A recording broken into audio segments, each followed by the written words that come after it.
called AA.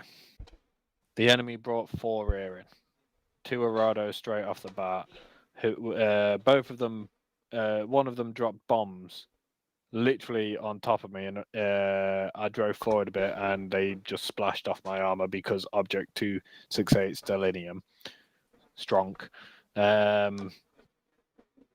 Then we set him on fire, shot him down, and then the other Arado got shot down.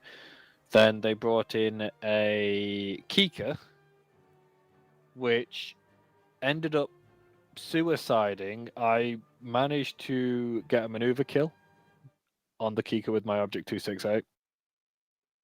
Because it was Conquest, so it was single. Do you know, out in the area with all the little houses? Right, by the way, I've got my stuff already. Okay, well, doesn't matter. Anyways, we won that. Then the second game, we had a so-called fun game, got absolutely slaughtered in that. Then had another fun game, but people actually decided to be more sensible about what they were bringing. So, and we won that one barely. They brought 4 air, an Arado, and 3 Jabo 262s. We had no AA on the ground. We had a B29, and we had... no, we didn't have a B21. We had 3 fighters. One was a 262, which was Sefin, and 2 F8Fs. They all got shot down. They shot down one of their 262s. That was it. And we managed to cap 2 of the objectives, kill the enemy tanks, and we had 2 tanks left on the ground hiding. 2 of the one of the 262s crashed. Oh, that's it. The air didn't shoot down any 262s. All 4 enemy air was up. One of the 262s crashed trying to bomb me or strafe me. Another 262 crashed trying to bomb or strafe someone else, and that got accredited to one of our pilots. And then the other 262 and the Arado had gone back for ordnance, and we managed to kill their last tanks on the ground, have 2 caps, and bleed their tickets. So that was on bad last game. But anyways, let's get this show on the road. Start streaming. Good morning, everybody. Sorry, good morning. Haha. Good evening, everybody. This is Old Dead Man. We have got the dev server up. We got an opening right now. So if you're looking for getting started on that type of looking into the content, you can jump on yourselves and download the dev server and get it started. We're going to go through what Gaijin has in store so far, what we know, and get it ready for you guys to take a look at. I'll see if I can record some good stuff for future content as well. Joining us with Deadman, as usual. And we have Rising here in our stream as well. So thank you very much for joining all of us today. All right, so what are we going to start with? Are we going to start off with tanks or aircraft? Go down the line, or look at both for each nation? You know, we could just go in straight in order of the patch notes. That way we don't lose track. You've got that list. I don't. Yep. No problem. Starting off with aircraft, USA. We have the F5C and the F5E. Now, I'm going to just show off the tech tree at the bottom here, the changes, items that you'll need to keep an eye on. The F5C is right here. This is its new location in the premium tree. And over here, the AV8A has moved down to rank 6, so you can use it to research. If you purchased that recently, you can use it to research your new Tier 6 vehicles. Let me get my face off the screen here so that all that's nice and visible. But right over here, yep, the AV8A and the F5C. So if you pre-ordered that, that's where it's going to be. And of course, the brand spankety new F5E in rank 7. You'll also note that the F4E Phantom 2 and the A7D are all in rank 7 as well. So, interestingly enough, the F5C is in rank 6, the F5E is in rank 7. Correct, and they're the same BR. Now, I was having a conversation with Wenzel earlier about them adding in rank 7 to supposedly, Gaijin have said, supposedly help with compression.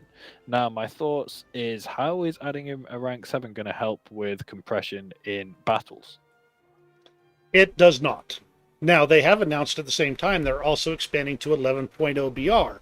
but that's a simple single step increase in VR, and they're sticking vehicles in it that are new vehicles, which means it has absolutely zero for compression.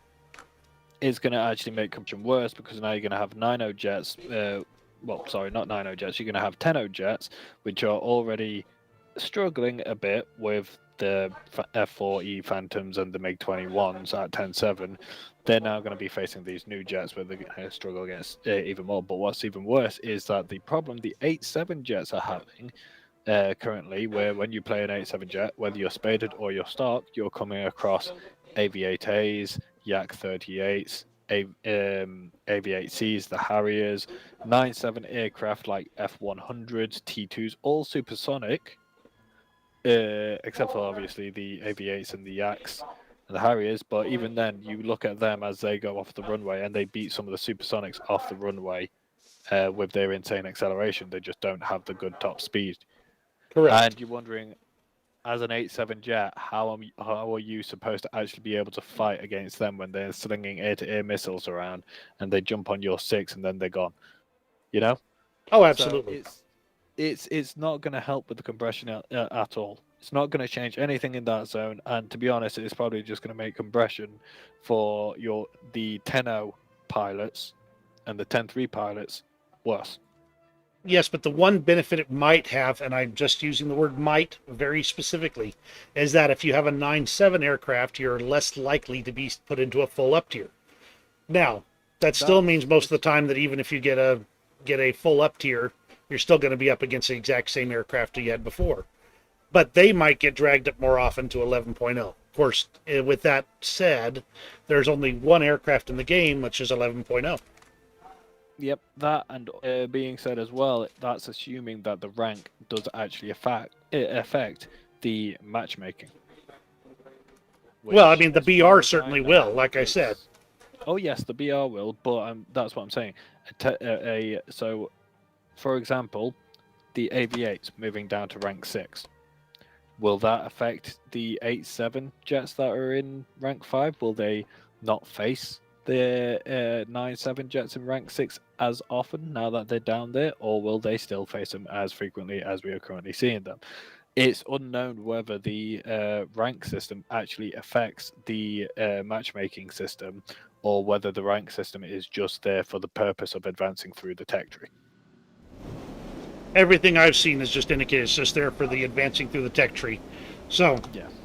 Now I've just gone ahead and popped into the F5C so I can take it for a little spin. Now, whilst you do that, I'm actually going to quickly run through the loadouts for the F5C and the F5E, and I'm also going to compare them to the Chinese F5, because the Chinese had the F5 way before the Americans. Very nice. It came out in the last patch, and the first main thing I'm noticing comparing the F5C of the Italian Premium, Italian. Yep, here we go. Of the Chinese F5A and the USA Premium is that the F5C has flares. Yes. Which the F5A does not get. So that is going to be very useful. It gets flares and chaff, and it's a rank 1 modification, which is instantly going to help you with the one problem I've been seeing the F5As in the Chinese tech tree have, which is missiles. They're gonna you get slapped left and right and centre with missiles. The other thing I'm noticing is the Chinese F5 gets the AIM-9Ps, which by now everyone's familiar with. They're decent, 20G overload. Excuse me. Maximum speed is Mach 2.5. So on and so forth. I'm not sure if the F5 Charlie's got it, but I did see the F5E had it when I was taking a sneak peek earlier. No, the F5.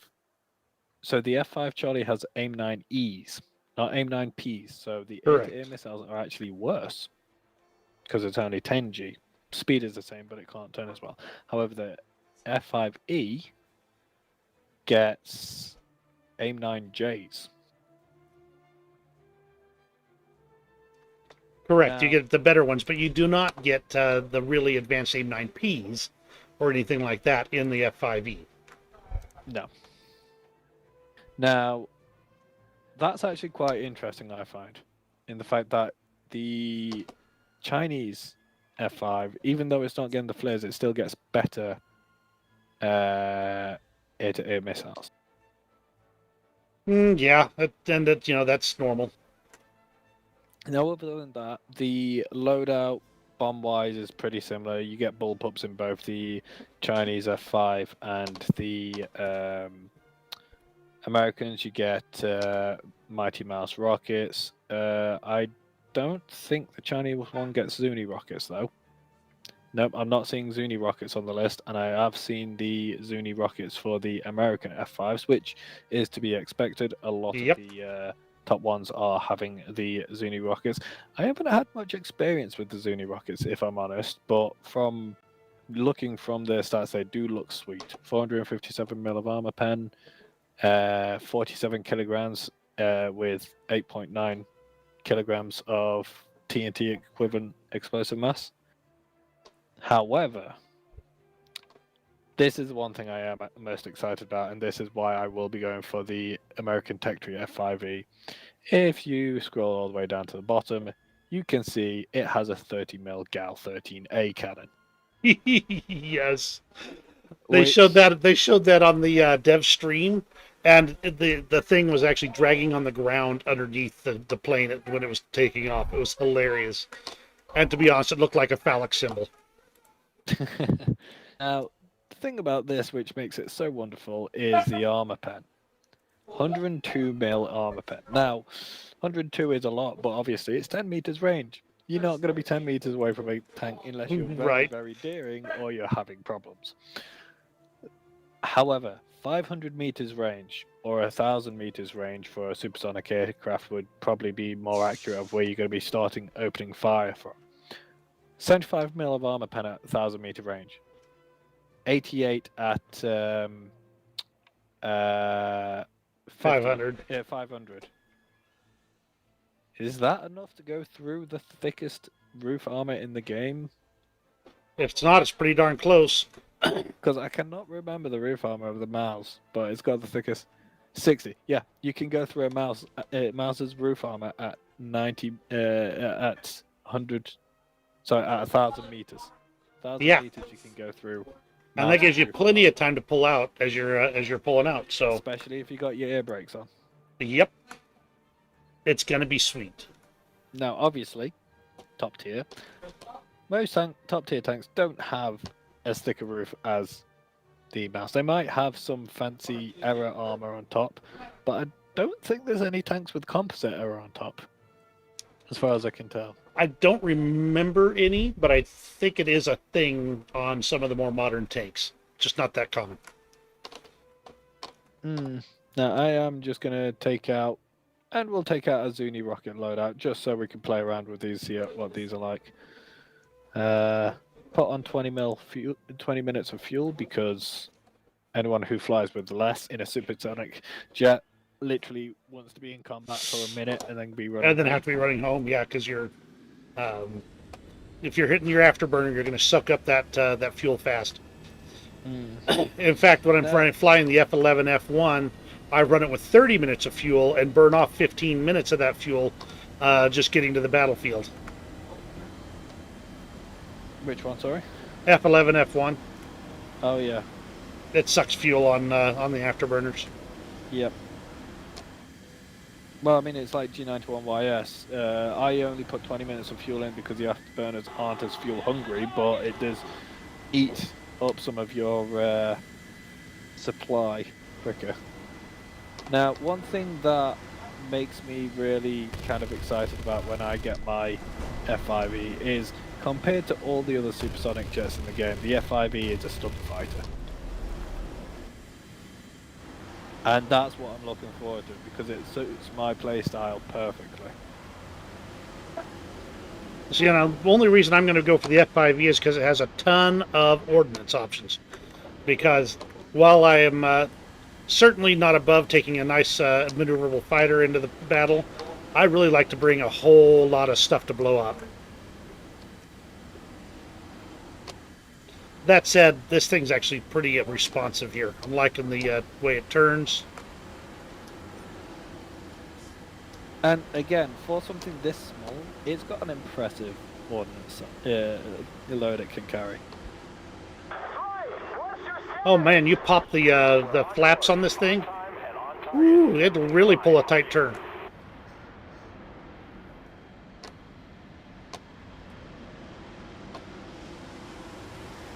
I've got my combat flaps at 580 kilometers an hour. No problems at all. Yep. You will, however, pass out. I wonder why. Gee, I don't know. You know, it's funny that how the advancement in, about the British, I think it was the British Meteor they did where they extended the cockpit to test how lying down whilst flying affected G-force and everything. It's a shame that never went any further. Oh, that'd have been interesting, wouldn't it? Lying down in this plane, think of how sharp you could get it to turn without blacking out.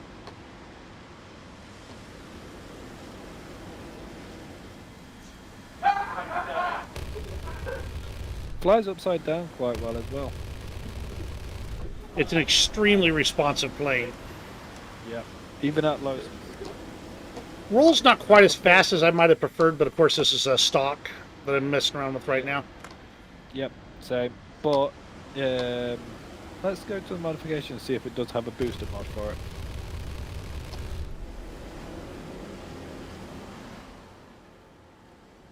So, where are we? There we are.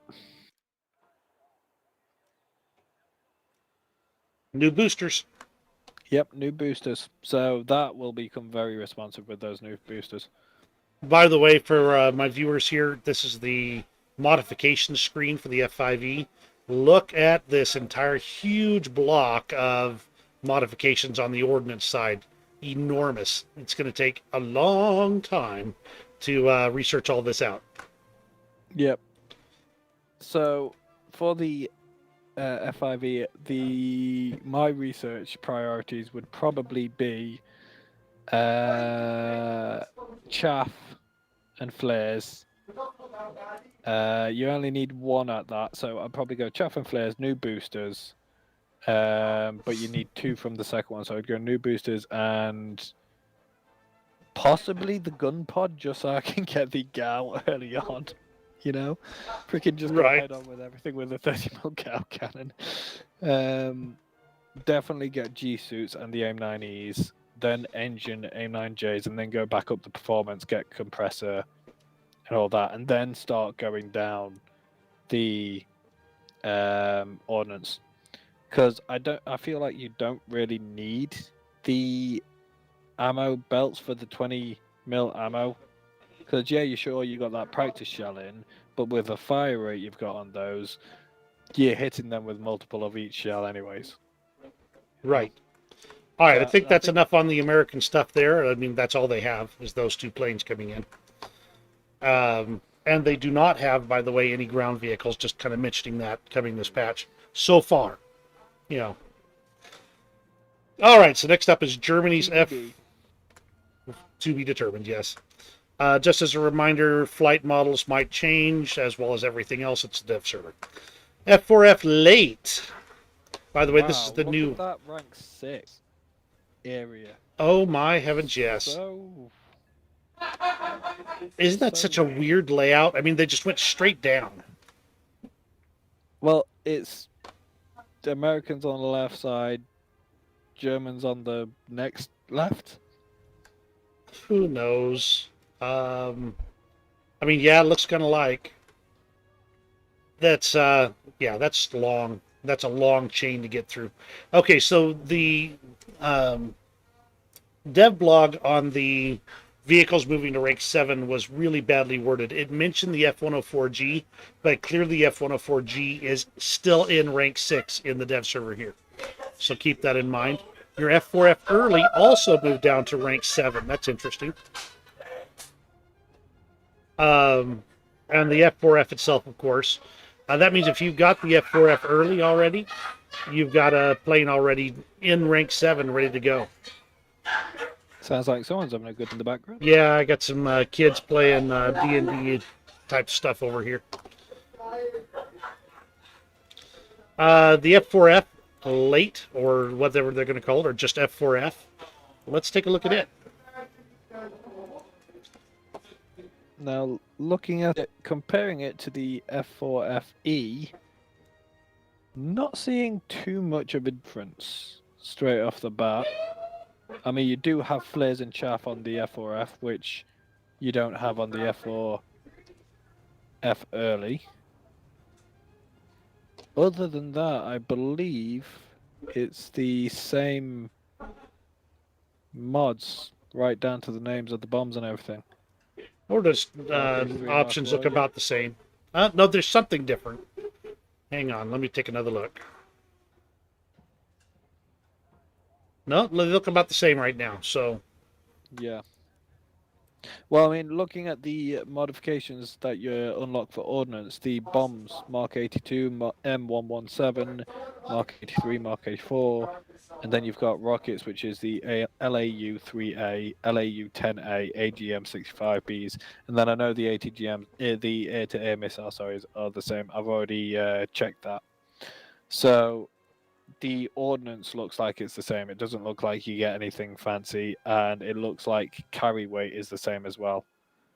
So far, the only difference I'm seeing is the flares, the addition of flares for the F4F compared to the F4F early. What's the engines like?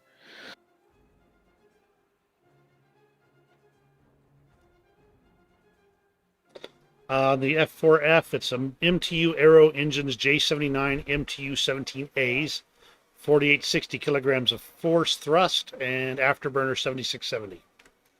Yep, and mass is 1724. That's same. Exact same engines then. So far, it's literally looking like it's just The same F4, right? Except for with chaff and flares. Okay. Yeah. That's pretty straightforward. Russia, this is where things start getting interesting. Let's go take a look at their tree changes here. So, bit more spread out. Wow, Yak 28 BB 93. Just one B.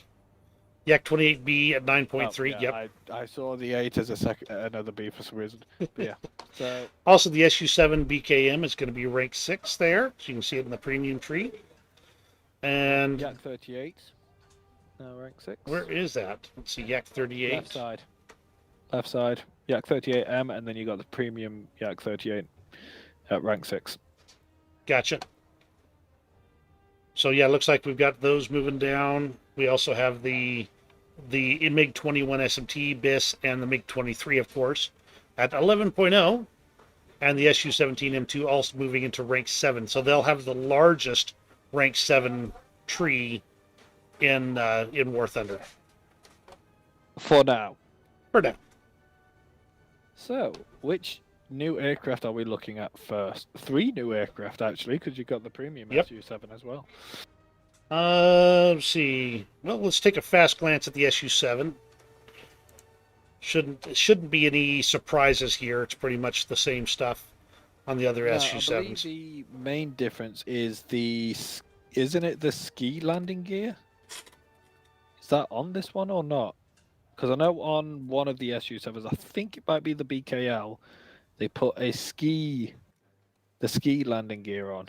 Yep, it's on the BKL. So the BKM does not have the ski landing gear. Which I think is actually quite interesting. I like it when they add little things like that. Because it changes like little features about them and how you play them, but not in the general way of making them faster or better. It's just like this can now land on rough airfields and rough terrain better, and can take off from rough terrain as well better than an aircraft without those skis. You know? Yep. Looks like it's going to be a pretty decent ground attack aircraft. I think it'll I can't even hit today. It'll switch roles pretty easily too to a little bit heavier, fighter, even though the cannons only have 160 rounds. So it'll do pretty good. That speed will be a big plus for it. And look at that climb rate, 195 meters per second. Yep. So looking at it, I believe the SU-7 BKM is basically the SU-7 just with an expanded wing load for carrying capacity. Because if you look at their mods and their ordnance, it's the same except for example, you can carry 6 S-24 rockets instead of just 4. You can carry 4 500 kilogram bombs and 250s instead of the SU-7B's standard 4 500s, I think it is. Yep, standard 4 500s. So I think that's all it is. I think it's basically like another pylon further out on each wing to allow you to carry an additional set of ordnance. Because you can carry another rack of S3K rockets on each wing as well, or another rack of, or another pod of the S5Ks. I think that's the only difference between the SU-7 BKM and SU-7. If I remember. Admittedly, with this camo, it's a pretty sleek-looking bird. It is. To be honest, it is. It's definitely a desert camo. It definitely does look nice. One of the nicer desert camos I've seen for aircraft. Without going in the user-made skins. But then again, the Russians do have some nice camos. But I think that's it for the SU-7. Yeah, that is it. I'd nearly put it in the dirt, though. Yep. Okay.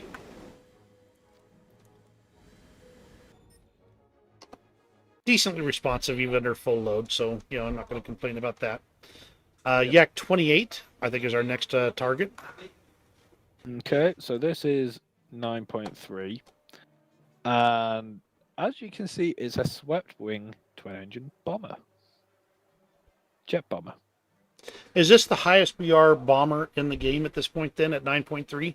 Or is Vautour, is there a Vautour or something like that up The higher? Vautours are only 9.0. So I think... the Israeli one, I'll quickly just check. Because the Israeli does get air-to-air missiles. Nope, Israeli one is 9.0, so this is now the highest BR bomber in the game. Fascinating. And I actually kind of wonder. Yeah, I kind of want it Not too. much on bomb load. Not much on bomb load. It's probably what you'd expect from the IL-28. Even less than the IL-28, actually, looking at it. You get a 3,000 kilogram bomb or 1,500 like the IL-28. But I'm pretty sure the IL-28 has more of the smaller bomb loads. Let's take a look. Yep, 1,200 kilogram bombs, or 8 250s, or 4 500s. The Yak 28 can only carry 6 250s, or 8 100s, or 2 500s. So it's a smaller bomb bay, by the looks of things. Yeah, but can that one carry a Fab 3000M?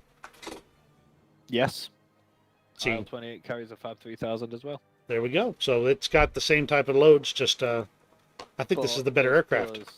I mean, you can just tell that. You can just tell it. It just looks like it's going fast whilst being sat on the ground. Exactly. It's like it says speed right there on the ground. It's speed, and if anything gets in my way, I will impale it. Yes. Somebody, who was it that told me that it looks like a mosquito? Somebody said that. Might have been on the dev stream. Yes. But yeah, it's like that big old poker on the end. Now, the thing about this, you do get flares, which means your Yes. antenna that doesn't have to actually try and turn out of the way of missiles and get blown up. You can pop your flares and just fly away. Keep flying. Exactly. See, the penetration on the belts is not that particularly robust. It's only 23 It's millimeters. it's your standard 23 mil NR23 cannons. Now, I believe they were used on. I think they're basically an evolution of the NS 23s. Yes, I think that's the, true. The LA-15 uses the same cannons, the NR23s. LA-15, Yak-30. So it's the same cannons that you get on your 80, 83 fighters. So nothing special. We know how they work. Low velocity, and you get very, very, very little ammo. You've got a single gun, which let's find out where it is. Okay, your single gun is down to the right of your pilot. and you get 50 rounds for it. So that is literally if you end up behind someone who is limping back to the airfield with one wing and cannot turn. Pretty much.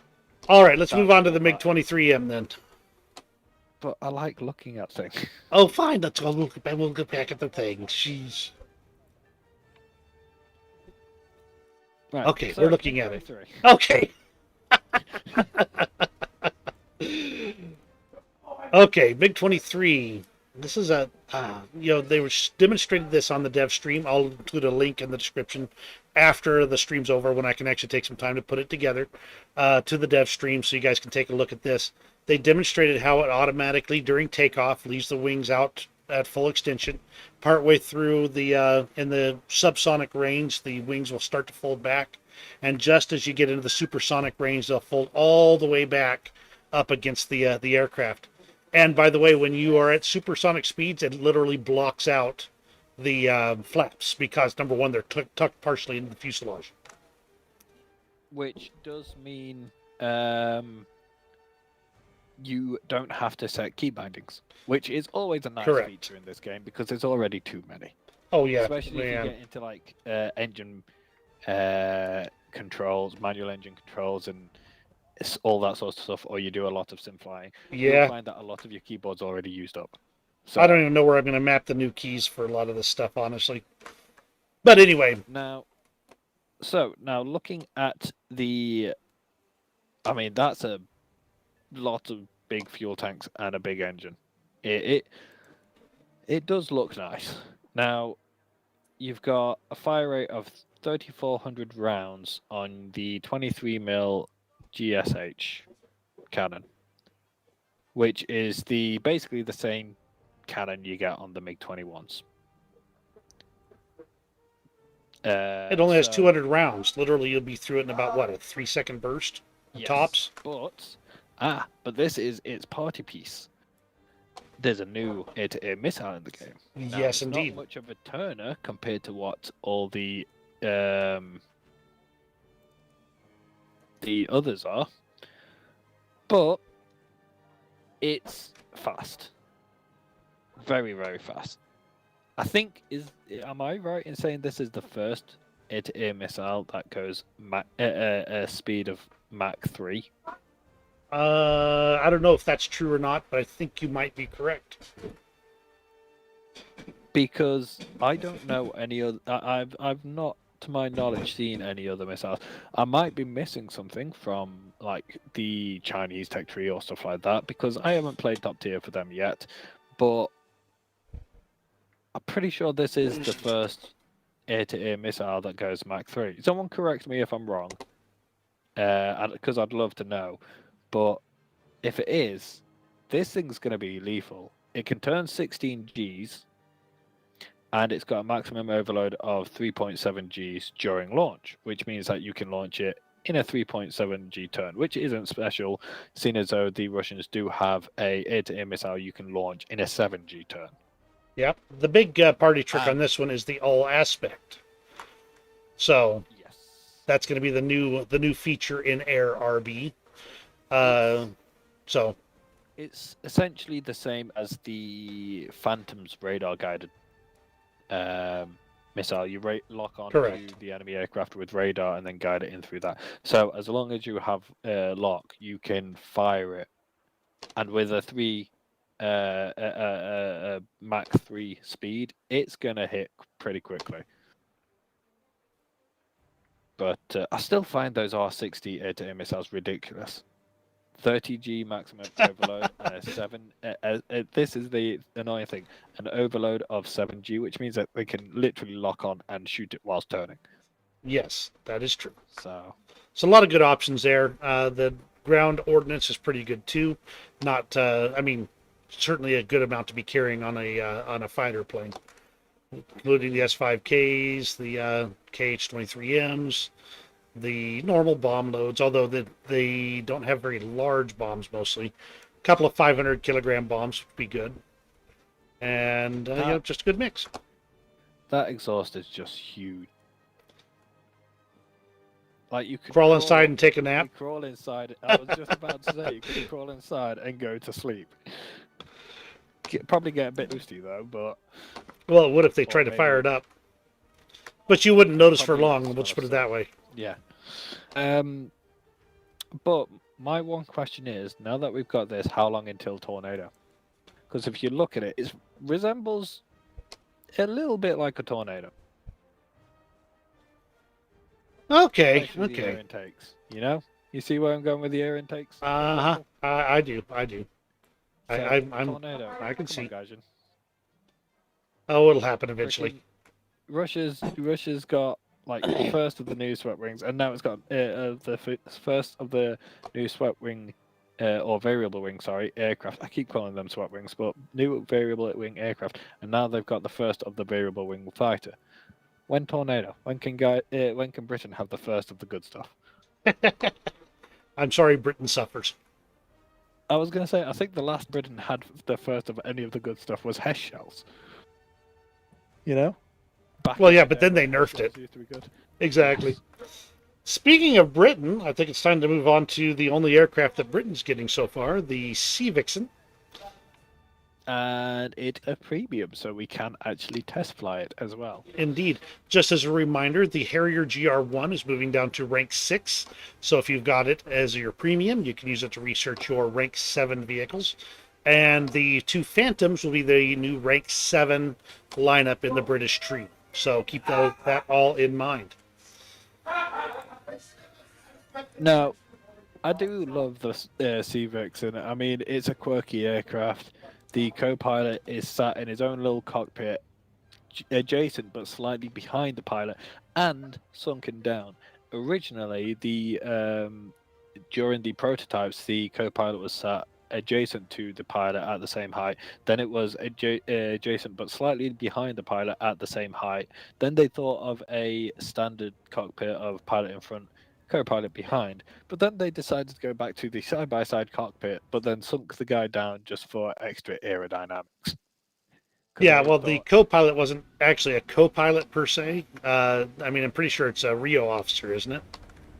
Yeah, it's more of like a navigator, and a weapons systems operator. So that does give it a really weird off-balance look, though, doesn't it? It does, but I don't know. It makes me happy. Also, something to note that you'll need to keep an eye out for at the present time on the dev server, there is an option to fly it with no ordnance. If you fly it with no ordnance, you have no way to kill things. So, if that bug makes it all the way to the live server, keep that in mind, that you'll need to do something about, make sure you take something. Unless all you want to do is go around and fly around and, mock people. Yep. Now, ordnance-wise, we don't have a massive ordnance list of ordnance like the Americans usually do, but we do have the good old RP3s, which we all know to be reliable, and you do get a lovely 24 of those. We get two 1,000-pound bombs, we get bullpups, we also get RN rockets, which don't seem like much. Yeah, only 10 mil of armor pen, very little explosive mass, very little weight, but long range against a radar SBAA, you get 72. You can literally just unload all of them and walk them up to a target. Now, I believe the Sea Vixen does actually get a ballistic calculator as well, which we will find out in the test flight. But the most important thing is the red top. Indeed. Is just going to be a nice improvement over the 5 strings. Because we finally have an air-to-air missile that goes Mach 2.5 without having to rely on aims. Which is just important for any British person out there who likes British aircraft, for example. Admittedly, it is a gorgeous aircraft, and I'm glad it's coming to War Thunder. Sort of surprised they didn't put like the FAW1 in the tech tree or something like that. Yeah, I mean, there's so many quirky British aircrafts they could bring, but hey ho, we're slowly getting them one by one. Now, it is as the name suggests, a carrier, a naval aircraft, so it does get carrier landing capabilities and carrier assisted takeoff capabilities. So, for the naval maps, you can actually get a little bit of a speed boost rather than having to rely on your thrusters, because you do not get an afterburner. But that being said, acceleration is actually decent. I mean, test flying at the moment stock, it is it's got a decent acceleration. So once you've upgraded the better engine, the compressor, and all that sort of stuff, Premium. you should. It, yeah, I know. Yeah, I'm saying if they bring in a normal tech tree version. Oh, gotcha. But premium one, when you buy it, it'll be a lot faster than this. Let me put it this way: the Buccaneer, it's like the Buccaneer. Once you've got the Buccaneer's engine and everything unlocked, it is ridiculously quick. But I think this is going to suffer the same problem as the Buccaneer, where the rudder is not going to exactly be very powerful at high speeds. Now, I'm actually going to quickly test this missile out on one of these poor little MiGs. I just did. And then I'm also going to try the rocket pods. Now, the unfortunate thing about the Sea Vixen is, again, it was being developed around the same time as the Phantom, or slightly earlier than the Phantom, I should say. Which means that the kind of policy of air-to-air combat had switched from the guns on aircraft shooting at targets to missiles, because at that point everyone thought aircraft's going to be too fast that you're not going to be able to fire a cannon. It'll fire a cannon and the bullet will stay in the barrel because you're going too fast for the bullet to actually leave the barrel. Of course, that's not how things work, but That's not how physics work. Yeah. Yes, back then they didn't know this. So it's designed with no guns, with no gun pods, and the Red Top missile was actually going to be mothballed, but they decided to carry on development with it just to stick it on this aircraft. So this is the only aircraft that uses the Red Top ones.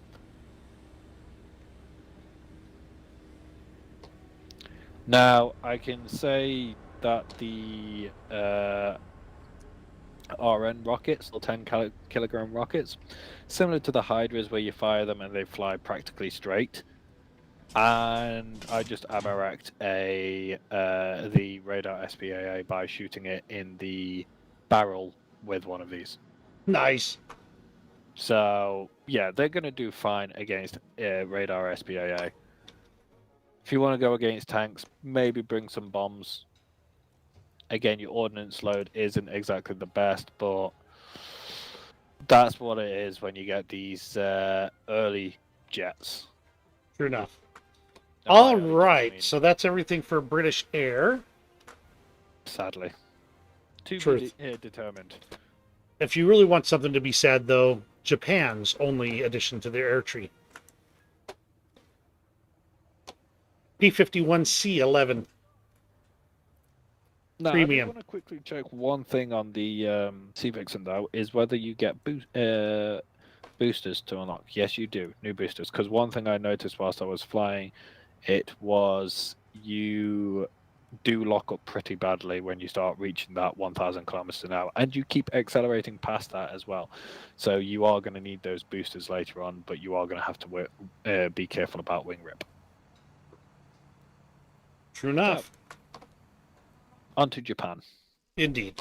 P-51C-11 NT. Now, this airplane is interesting because it was, in fact, captured aircraft that was used, and this is in the exact same camo that vehicle was captured in when an American aviator, we believe, took some ground fire and was forced to land and left his plane intact rather than crashing it. Always. So doesn't follow the rules. Exactly. So they actually took this around the around Japan, and used it as a kind of show off what the plane could do Propaganda. and propaganda, that type of thing. You'll note that the markings on the model, they literally just painted the red circle over the American roundel. They didn't repaint it or anything. Sure, lazy. It's got to be said. It's got to be said. Exactly. I mean, when you look at the Germans when they captured the aircraft, they completely remove the British roundel or the American star, and they paint on a Yeah, the Iron Cross or whatever. Yep. and then the Iron Cross.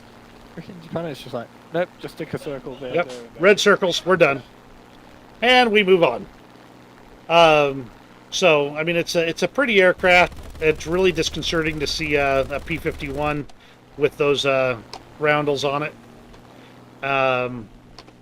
So you know, yeah. In fairness, though, I feel like it's about time that the Japanese got another American aircraft, because if you look at it, they've literally got the F4U-1.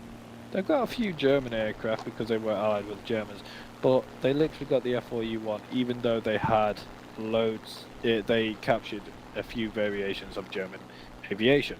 You mean American aviation? Sorry, American aviation. You look at the Americans and they've got like the Zero and freaking loads of other aircraft. They've got 109s and all that sort of stuff. You look at the Germans, they've got like the most captured aircraft in the Cape.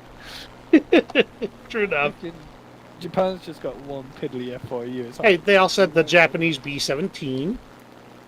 What else have they got in the premium line? Trying to remember now. All right, return to the hangar. No ordnance options and Yep. garden variety. Otherwise, let's see. F4U, BF-109. that's it. It's B-51. B-51 and F4U. I just had to Yep, scroll that's through. it. And of course, then they have the ones that weren't captured, but later, the F-86s, post-war. So that's everything for the Japanese air tree. That takes us to China. China. Now, China do get the new J7E. Yes, they do. Oh, that's Army.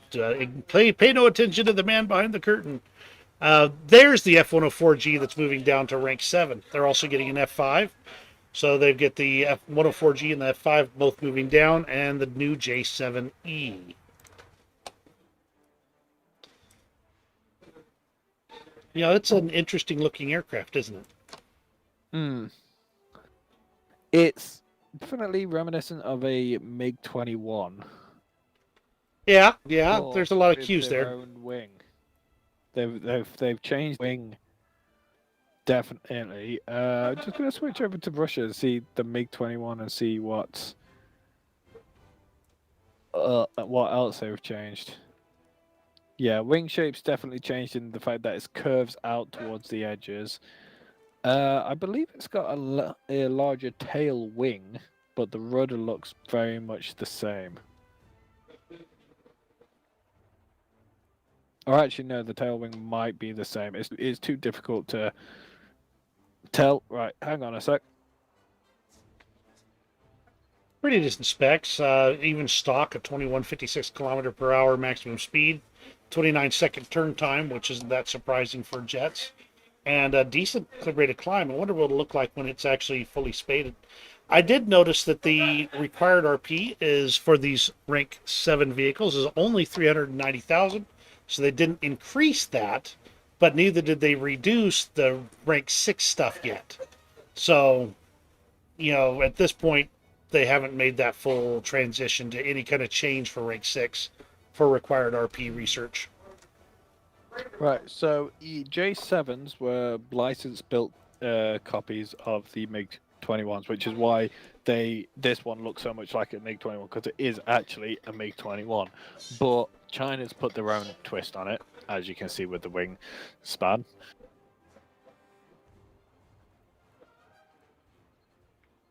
And that's about as much info I can actually find with a quick search on the specific J7E model, but the J7 model's just MiG-21s, essentially.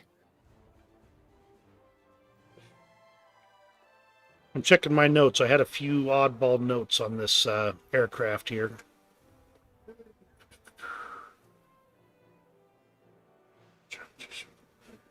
Oh, yeah, here they are. Oh, by the way, my notes for my viewers over here. These are actually punch cards. These are from computers from the 70s and 60s, where they used punch cards to actually enter the data into the computer. I have a box of them. My dad gave them to me. I use them for notes. Some people are probably thinking, "What the hell are you talking?" People used to put stuff in a computer, and it used to.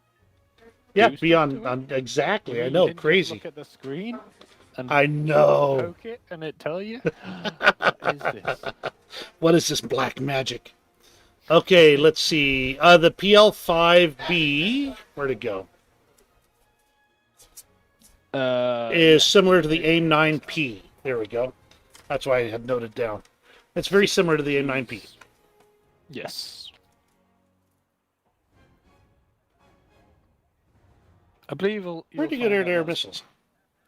Yeah, they're decent. They're not the best at what you're going to be seeing at 10.7 out there, like Phantom, and now the new MiG. Forgot the name of it. 28 is it? MiG-23. MiG-23. Thank you. So the MiG-21s have obviously your much better missiles with 30G turn, and your MiG-23's got the and the MiG-21s have the radar guided missiles, as well as the Phantoms. But it's decent. It will hold its own. You can surprise people with that. People who aren't don't look behind them because they're too busy looking in front. Yeah, you got to check behind you at Jet Combat. Definitely a lot more than props, to be honest. But yeah, because things change really fast. But that's a pretty good looking plane. I mean, Yep. Always check behind you, otherwise you'll end up in a courtroom with a model plane. show me on the aircraft where the bad plane touched you. I Okay. believe that it is for China. That is it for China. Let's see. Next up is Italy, the Sagittario Italy. 2. Now, this one's actually quite interesting because it looks like someone's gone and taken, I want to say like an F-84 fuselage, cut it short, move the engine down lower so it's similar to the J-29, and then it's stuck short dinky wings and a short dinky tailplane on it. You know? This is That's such one a thing weird to think looking about. aircraft. Yeah. It is. And I can test fly it. Well, awesome for you. I can't. But that's Right, that is so- such a weird looking aircraft. And Hey, it's so that's a maneuver. Tell me how it maneuvers when you get it up. yep. When I get it up in the air, that's Yes, well, we didn't need to clarify that because now you just made it all weird. well. First off, you do have. Hang on, let me just check that I have in fact gone into realistic air battles and not into arcade. Because if I did, yep, realistic battles. Okay, so first off, you do have WEP. Okay. Stop. You do have WEP. 112% throttle. You obviously don't have an afterburner because an afterburner would be ridiculous. Yeah. So ridiculous, it would be ridiculous. What I love is I actually pulled up the X-ray view. You ought to look at the angle the engine is mounted at.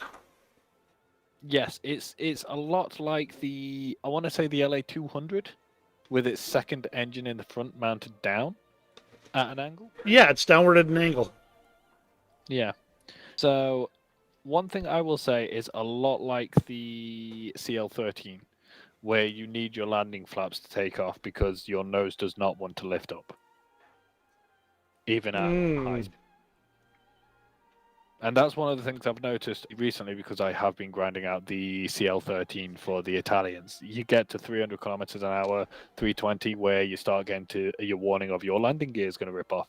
And if you try and just lift your nose up, it won't do anything. You've got to get the elevator there to lift you up off. The flaps there to lift you up off the ground before you can lift your nose up. It's weird. But so starting off. Short wingspan, it's got a decent roll rate. With the short wingspan, you'd expect something better roll rate wise, but it's not as good as what you'd expect for something this short wingspan. Does it have boosters in the modifications? It does not. Right. So yeah, the roll rate's pretty kind of lackluster. I mean, when I saw this, I thought, wow, this thing's going to be like a HE-162 or freaking F-86 or G91 roll rate, but it's kind of slower, I'd say. It's just slightly slower than a G91 or a Sabre. Definitely slower than a HE-162 roll rate. Gotcha. Acceleration's good.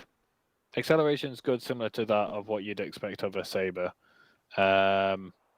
Maneuverability is actually quite good. It's fairly responsive on the elevators. It's fairly responsive overall. I'm interested to see how well those guns spark.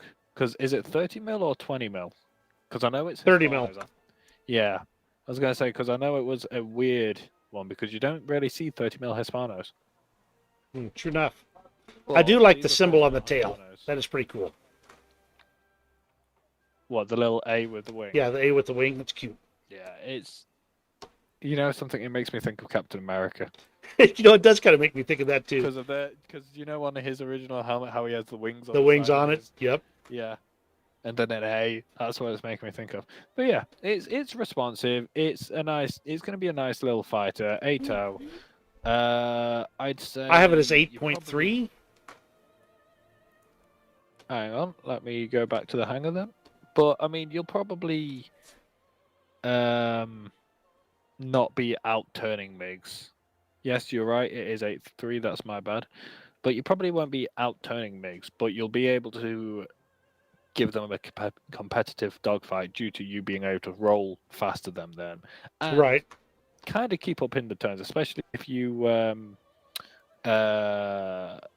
use your flaps. Now, one thing I did forget to check is air brakes, whether this has air brakes or not, because that's going to be a big factor as well. But it will be, yes. It does have air brakes. Very nice. They extend out from the rear of the tail, a lot like your Sabres or quite a few other aircraft. You can actually see the little flaps. They're just behind the Italian roundel on the tail. Just be bottom left or bottom right of the roundel, depending on what side you're looking on. Gotcha. All right, we ready to move on for our French viewers? Nah, no one's bothered about the French. Hey, no, that'd be nice. Okay. All right, so first up, I France. just want to let you know the Mirage 3C and the Mirage 3E are going to be the new rank 7 for the French. Then those are just moving down existing aircraft. They are adding And- the new Mystere 4A or MD454 Mystere 4A at 8.7 as of the dev server, that is. It's looking too much like the MD452 for me. I hate to say it, but it looks kind of like a Sabre. Uh, I mean, just say it. I don't know. I mean, I'm not saying it's a 100% a Sabre. I'm just saying it looks a lot like one. Okay, so stock 994 kilometer per hour max speed seems a little light for 8.7. 26.1 second turn time. That'll get better with the modifications. Rate of climb, Ordnance is pretty impressive. ooh, yes, it is.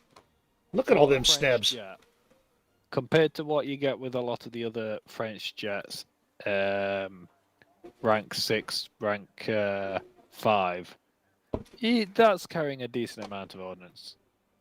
I mean, let's take a look. F-86K doesn't have any ordnance. Super Mist B2 has some ordnance, not as much as that by the looks of things. MD452 can only carry 38 snap rockets or two 1,000 pounders. I think the only thing that's gonna, so that looks like it's gonna be decent to bring into ground RB battles for once for Yep. the French, you're going to get something between the 8090 range that can actually carry a decent amount of ordnance, as well as being an actual fighter, instead of having to focus on bringing in an Evitor or going as far back as the F-84. It's a good looking So I feel aircraft. I don't like it. I knew I you don't wouldn't like like it. the It's French. 452. No, it's not that. French do have some nice looking aircraft. I mean, I love the look of the Vitors. The Entidad as well. The Entidad looks, that little like fin at the front of the nose, and then the little black dot on the nose makes me think of like freaking Mickey Mouse or something, you know, or like a mouse or something on the Entidad. Entidad. I think that looks cool. And then of course you've got the Jaguar. Of course. All right, But no, that's go ahead. Yeah, the MD452, I just never liked the look of the MD452, any of them, and the MD454 looks a lot like the 452. So, but I believe that is it, France. All right, and now let's go take a look at Sweden, which is going to pull a Japan on us. They get a Bf 109 G6 premium aircraft at 4.7 BR, which is a familiar plane already.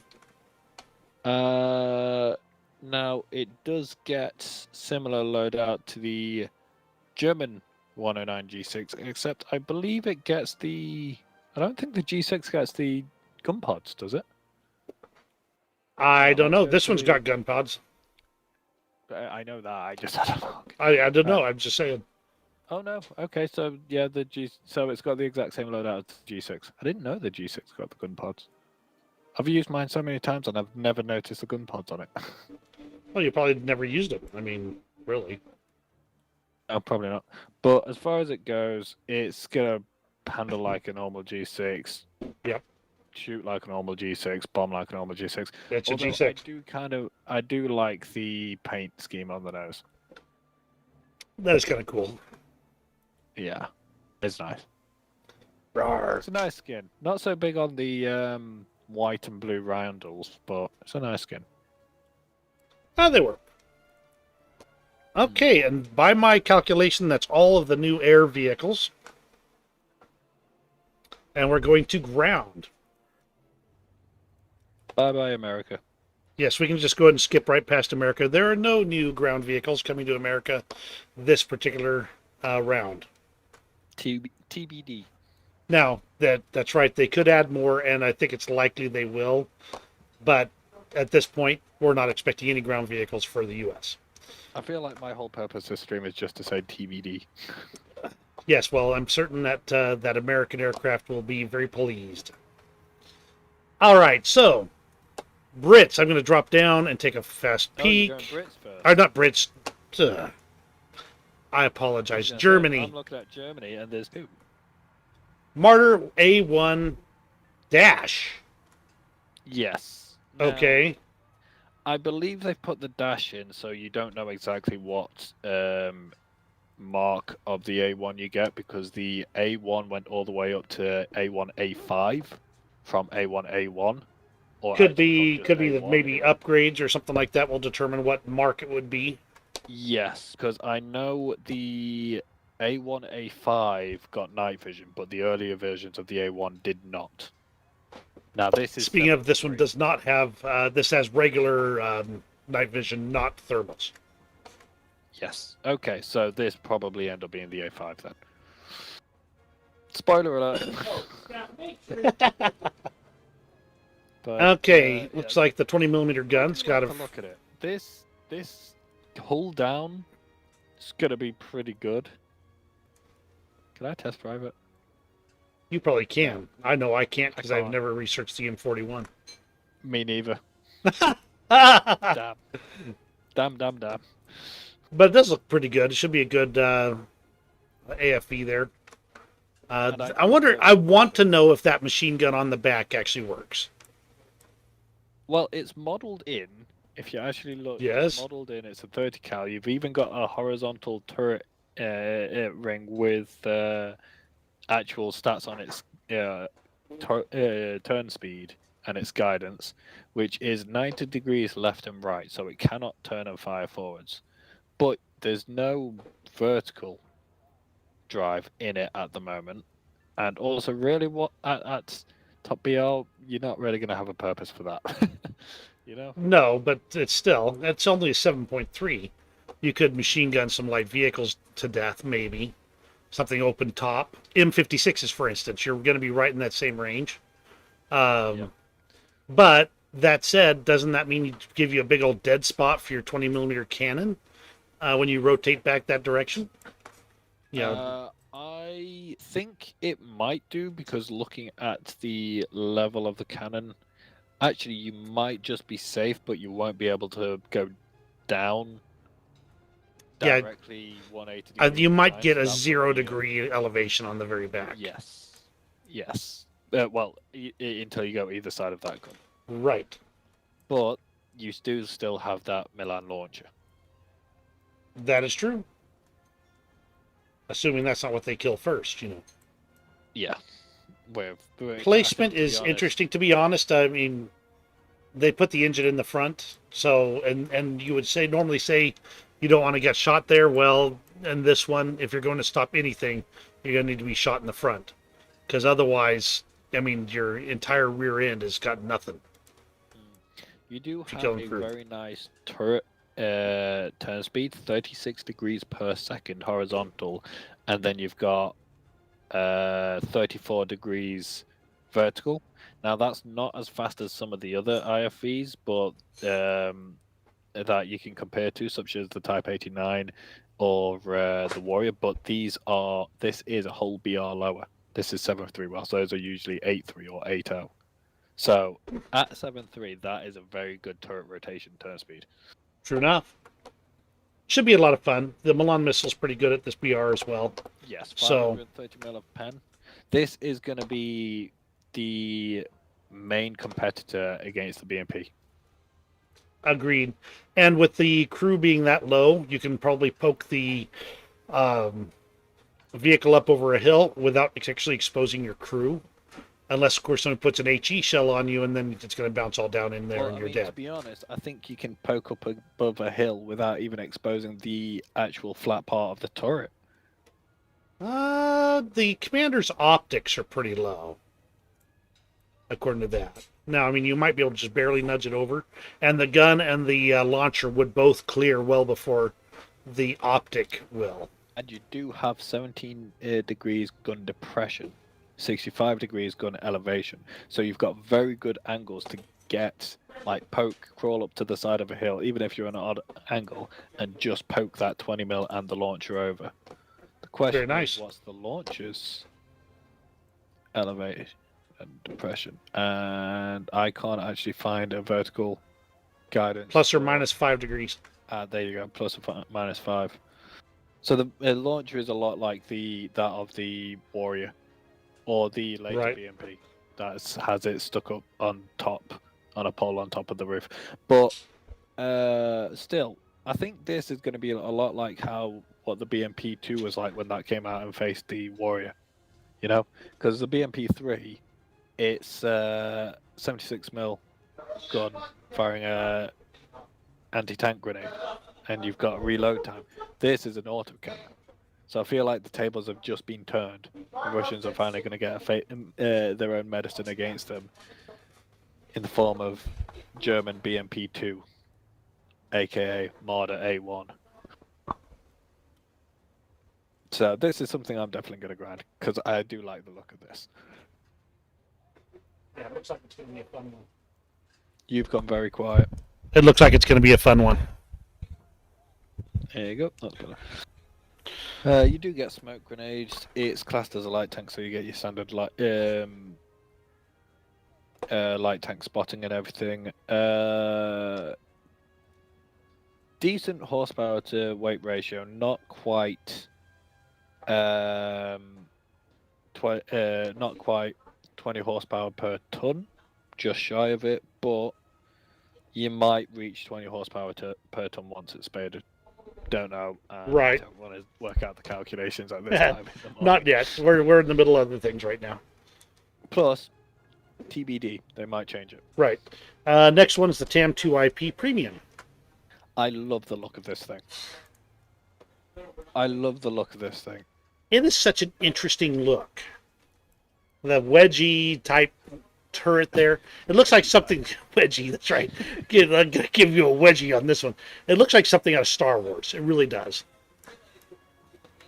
Yeah, it looks like they've seen the Macabre and think, we can do better than that without actually having to put on a new turret. Here, let's just put on some very angled composite armor screens, because they are composite screens and they're listed in the what's called. So it'll be interesting. Now the X-ray mode doesn't actually have it as composite armor.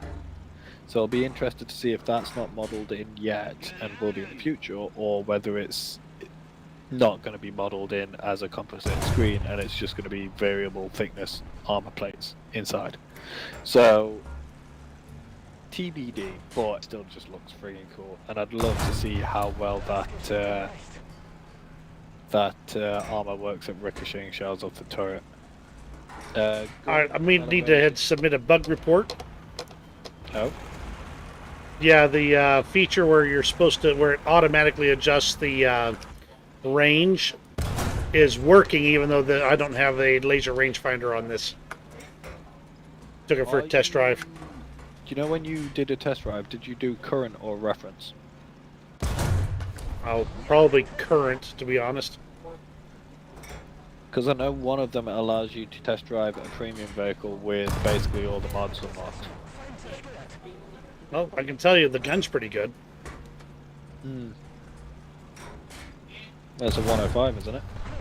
Yeah, I believe so. It's really good when nobody's shooting back at you, admittedly. Yeah. All right, struggling a little bit with the IS.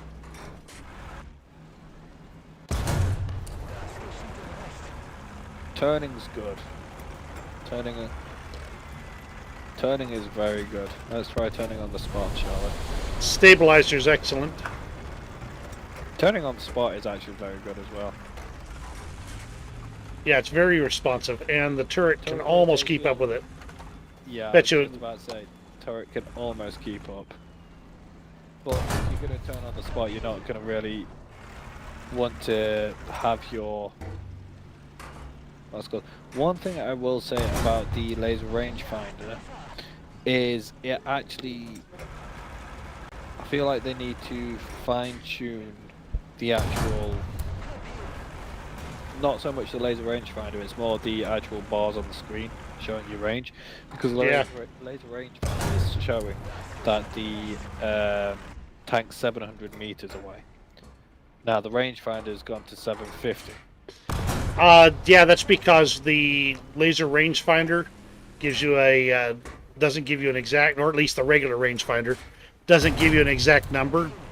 It just gives you a 50. That's you what know. I'm saying. They need to give it change that so Yeah. that you've got the exact numbers rather than just putting it to the 50s.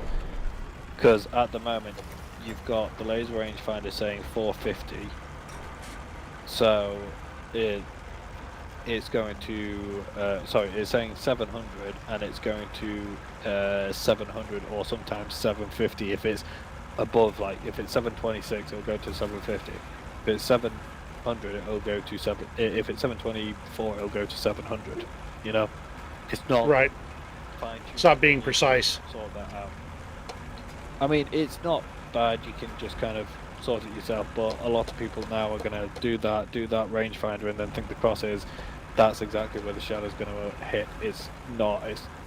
If it's rounding up or down, you still need to kind of adjust and just go above or below where your crosshair is slightly. It is shooting, that's where your shell's going to go, depending on that rounding. And that's one thing that I think they need to sort out and change. But overall, that tank 2P 87, it's going to be a good tank. Good light tank. Yeah. I've got it bipping along about 55 kilometers an hour right now. And then I'm going to answer the most important question of all about light tanks like this. Oh, can it float? Exactly. Does it float? I don't think it will. Of course it won't. It's not an amphibious tank. But I've got to No, I was run it gonna say- in the water. Yeah, I was going to say, as far as I know, the TAM2s were never amphibious. As far as I know. But, It goes underwater very nice. It becomes a submarine tank in a hurry. yeah. Now, the interesting question will be whether the TAM will either get the armor package as well, or whether it will have its BR lowered, or the TAM2 IP will go up. Because the TAM2 IP is a TAM with a new fancy armor package, which means it's going to be tougher than a TAM. Not much, but still going to be tougher. So yeah, weight-wise is the same by the looks of things. TBD might be slightly heavier because of that armor package. You never know, but still, it'll be interesting to see if that moves up to 9.0, stays at 8.7, or if the normal time moves down to 8.3, or what they do. Now, I believe that is all for Germans. Yes, that is all the ground vehicles for Germany. That takes us to England, Great Britain, the Concept Does 3P. Russia have nothing? Nothing new for Russian ground. That's the first in a while. Well, they don't have anything for U.S. ground. They don't have anything for Russian ground. Yeah, but how many patches has frequently have US never had anything compared to how many patches frequently recently has Russia not had anything? The answer, Yeah. US wins on that. Yeah, that is true. But I am The only thing I US am beats anything. out Russia is lack of vehicles. All right, Concept 3 has a 77mm OQF Mark II cannon. The same one And that 30 is found cal. on the Challenger. Right. Nope, not Challenger. Sorry, the Comet. So The pretty same good one gun. found on the Comet. Yes, however, you do not get the Sabo. Oh, no Sabo? Oh, okay. Well, that would make it 4.3. That justifies the whole BR lower.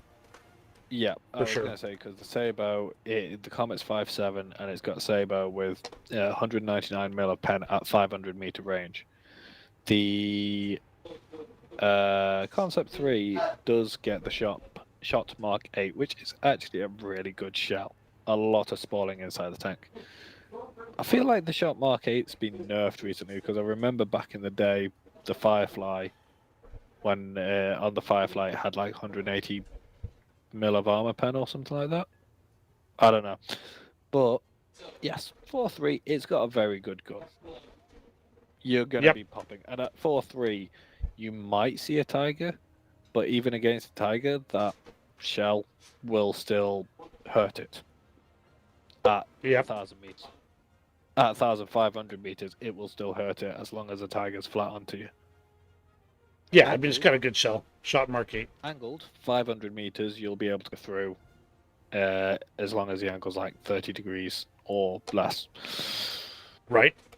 So good little tank. Armor-wise. What armor? Armor against 30 cals, yes. Or against 50 cals, no. Maybe? 25 millimeters?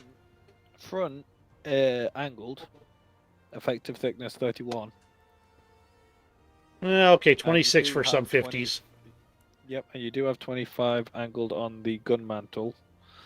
And the sides of the turret and the front, the top of the turret from the front are quite angled. So you can possibly withstand 50 cal from the front.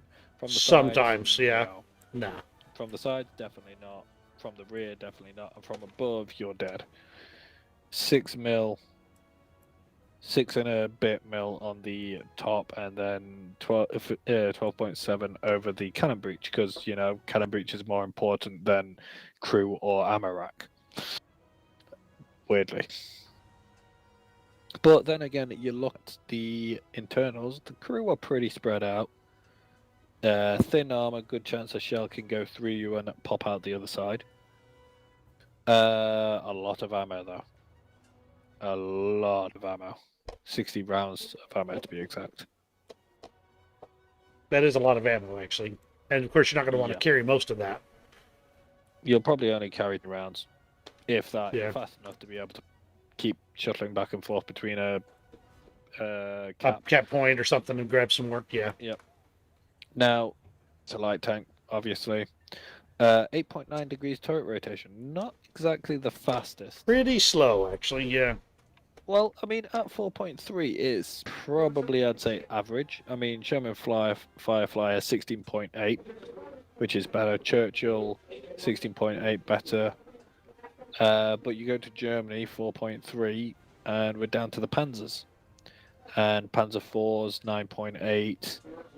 Panzer IV is 13.2. So you are on the slower side, but if you get down tiered, it's average. If you get up tiered, that's where you'll be very slow on your turret rotation compared to everyone else. Now, that's That's pretty much the going summary to there. require you to know where your enemies are when you're coming around the corner. Yep. You have to be ahead of them. Yes, reload rate 7.6, fairly respectable. Do have good gun depression of 10 degrees, and that's always nice to have 10 degrees gun depression. But main thing is the laser rangefinder, which is very unusual at a tank of this low BR in the game. That is really weird. 4.3 with the laser rangefinder. Yeah, well, again, Gaijin does not do BR ratings by the age or era that the tank was designed and made in. This is later than World War II tanks, but you will be fighting against World War II tanks. Did you whistle for me? No, sorry. Yeah. So it's going to be a lot like the ASU 57 was back when night battles were a thing in low tiers. Right. The ASU 57 had an advantage over every other tank at 4.3, 4.0 because it's got night vision. Right. And you don't. The next night vision device, I believe, is like the PT-76 at 5.3, then the ASU 85 at 6.3, and then you start getting into more broader ranges of tanks with night vision at the 7.0 and above.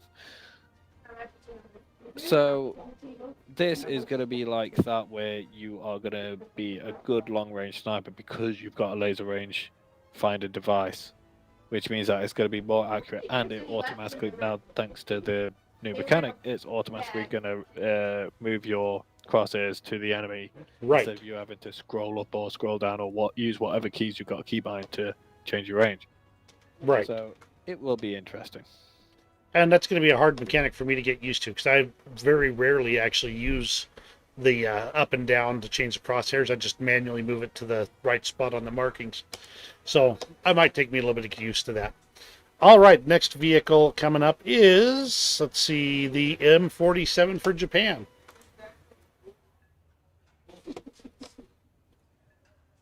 Okay, now 7.3, M47. Really, there's not much more we need to say about it. It's just an M47 from America that's in the Japanese territory. Pretty much. My one question, because this is something that is prevalent with the Italian tanks at 6.3 and above that are in the American territory, so the M26A1, the M36B, even though it's a not your normal Sherman, and it's not your normal M36, it's an M36 turret on a Sherman hull, it still uses the M36 90mm gun, and if you look at them, they both have better penetration than their American counterparts. So my question is, does the Japanese M47 have better penetration than the M47? So I'm looking at the American M47. 193 so millimeters. Oh, this one doesn't have heat FS, does it? Does At least not. Let me check here. Let me back up and double check. Okay, it is available. It is. There we go. It is available. It's just farther down. 320 mil heat vest. Yeah, same. 193 mil APBC shell of the M31 8A1. M31, 318A1. Oh yeah, 193. Yep. M82 is 185. Right. Yeah, so it's the same shells then. So it's not like the Italians where the Yep. Italians get a little buff. Totally garden variety. Yep. Now, 7.3, this is one of the problems that I like and don't like. It's nice to have that tank because it's going to be a decent tank to have backup as for your STB, because your STB at 7.7, you're instantly dropping down to 7.0. But the problem the M47 is going to have is for those people who are grinding and haven't got the STB already, they're going to have to go through the M47, and then they're bringing an M47 and they're falling back on 7.0 tanks, which isn't too bad, but it does mean that you're bringing a 7.0 tank to an 8.3 fight potentially, which is still better than a 7.0 tank to an 8.7 fight, but it's still kind of one of those. I feel like they need to look at bringing more vehicles out for the Japanese that can fit alongside those battle ratings where they've only got one tank. So like the STB, the friggin' Type 89 at 8.3, the Type 87 at 8.0, Type 16 at 9.0 is a big one, and the Type 93 at 9.7. Yeah, like Type 16, I do not like to run because you run it on your own. You run it as top tier 9.0, and it's quite easy to get killed in that thing very quickly because it's a light tank, a big light tank. But you run it at 9.7 with a Type 93, and you're getting clubbed by ATGMs from helicopters or just every tank that is now nearly as fast as you or as fast as you, especially on off-road terrain. You lose the advantage when you go up to 9.7, and at 9.7 you'll see a lot more 9.7s than if you at 9.0 when you get up to it, you know? So I feel like they need to filter in some more stuff for Japan on those missing BRs. But then that again goes for multiple nations, because multiple nations have that one BR that they've got one tank and nothing else to run alongside it, sort of thing, without dropping down. But I believe that is all for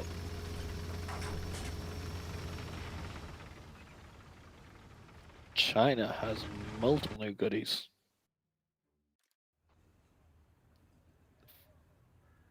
So, well, they've got, from looking at the tech tree, they've got three. You've got the PGZ-09, PGZ-04A, and the WMA-301.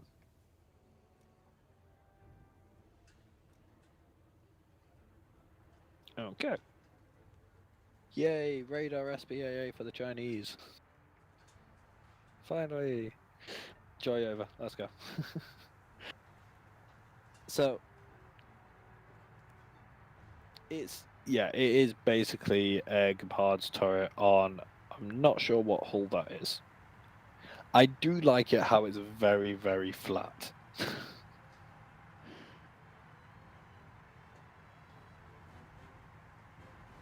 Okay,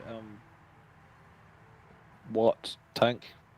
PGZ-95? No. It'll be interesting to see if they add that later then. What kind of tank was the PGZ?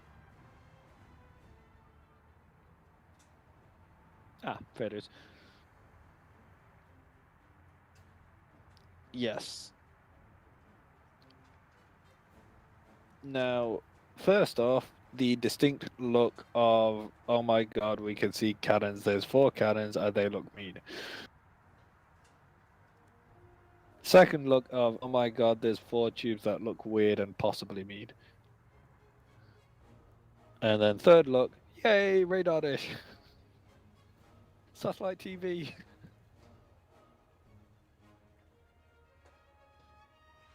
Yes, it does strike a fearsome pose. One thing I must say about this and the previous AA gun is the hull is very large. Larger than what you'd expect for such a small turret. I mean, if you compare it to the Gepard, the Type 87, hell, the Chieftain Marksman. Chieftain Marksman is a skyscraper.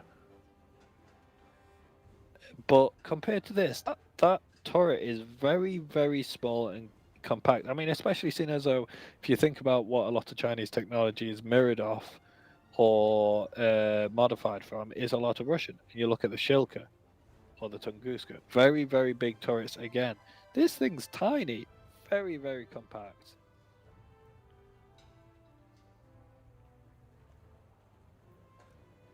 Yes.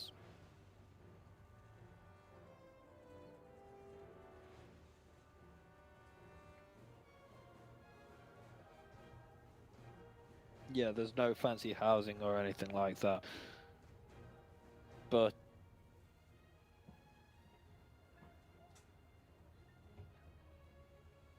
crew.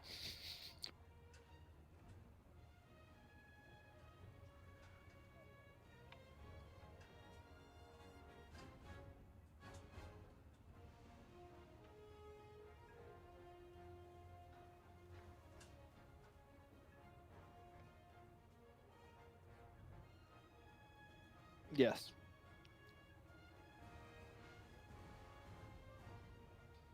Yes, it's again, it just looks very, very cool. Now, looking at the internals, you do have the crew compartment internally is separated from the gunner's compartment.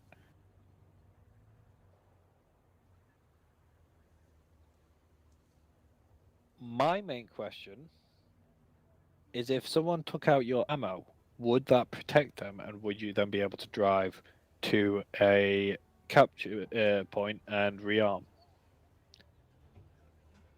Because the ammo, if you look, is all in the back.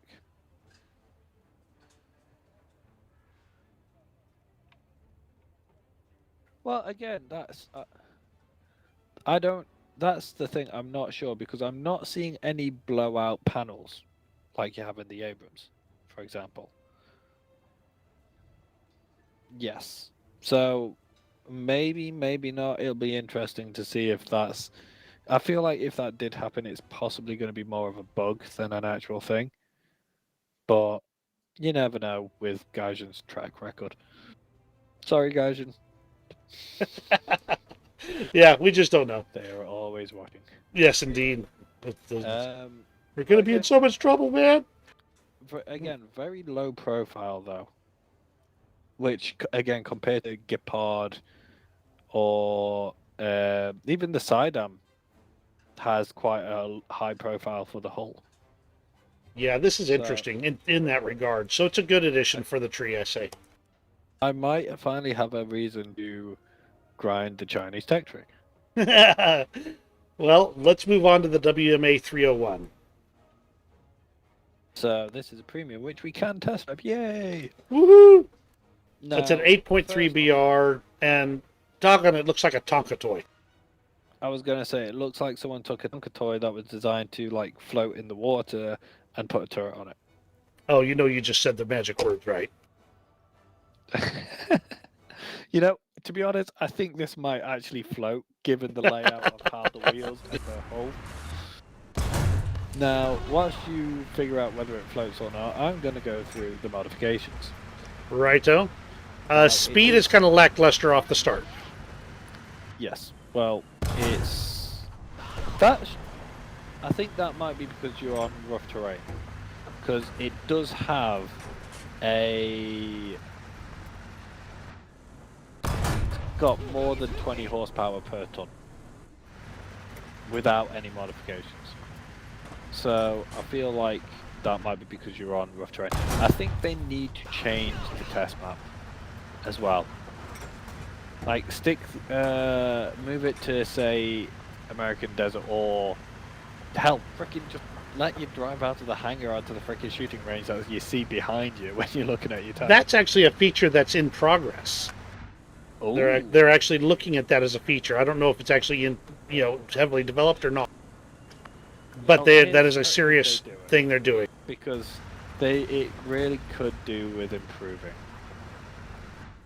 And it's not like it would be incredibly difficult either, because all it would require is just add in a new map, replace, because I mean they did it with Kirk when they replaced it to Fire Arc, you know? It's just Oh yeah. the same thing. Redesign the map, and either change the name or keep the name the same. Add in some more AI with better, different pathing, make them move around, make some even shoot back when you come around so you can test the armor. I mean, there was once a custom user mission that someone had made. I can't remember who made it now, but I used to use it to actually test drive vehicles instead of the normal test map, and it was absolutely amazing because you could literally drive up to a shooting range and shoot at tanks that were driving around. Yes. And there'd be tanks that would actually shoot at you, so you could test your armor, angle your armor, and stuff like that. Tank Polygon is what the name of that mission was. Yeah, there you go. Anyways, back on top. So, the interesting thing about this is that you have a lot of shells of different types. You don't have like multiple APCR and multiple Sable shells. You've got one shell of a different type, and there's 5 of them. So you've got Heat FS, which is your standard default. Then you've got a high explosive variable time fuse. Yes, that's going to be the fun one. Has a trigger radius of 15 meters. Ooh, that's pretty big. Yes, and 1.6 kilograms of explosive mass, which is also pretty big. Then you've got a Hess shell.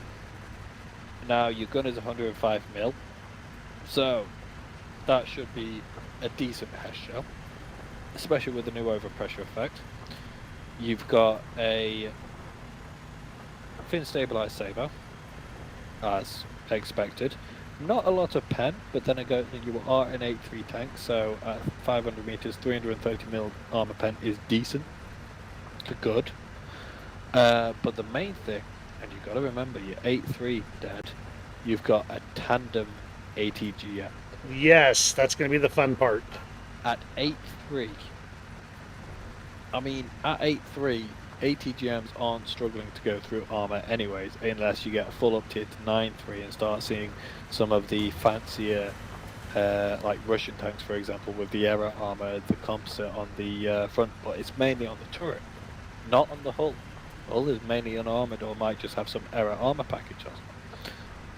So, usually, if you're using an ATGM, fire one, blow it off, damage the barrel at the same time, and fire another one, destroy it. Or fire a machine gun, remove the armor, and blow it off, or just hit a weak point where there is no armor. There's ways around it, but this doesn't need to do that. Because Gaijin is all right. Now you do get thermals, which I believe from what they said in the dev stream is 2nd gen. You also get a laser rangefinder and smoke grenades. So let's just take a quick look. This could be up tier insurance for people grinding through their trees. I feel like this BR is going to go off with that tandem missile. They can't keep a tandem warhead down at 8.3. Unfortunately, it does not float. No?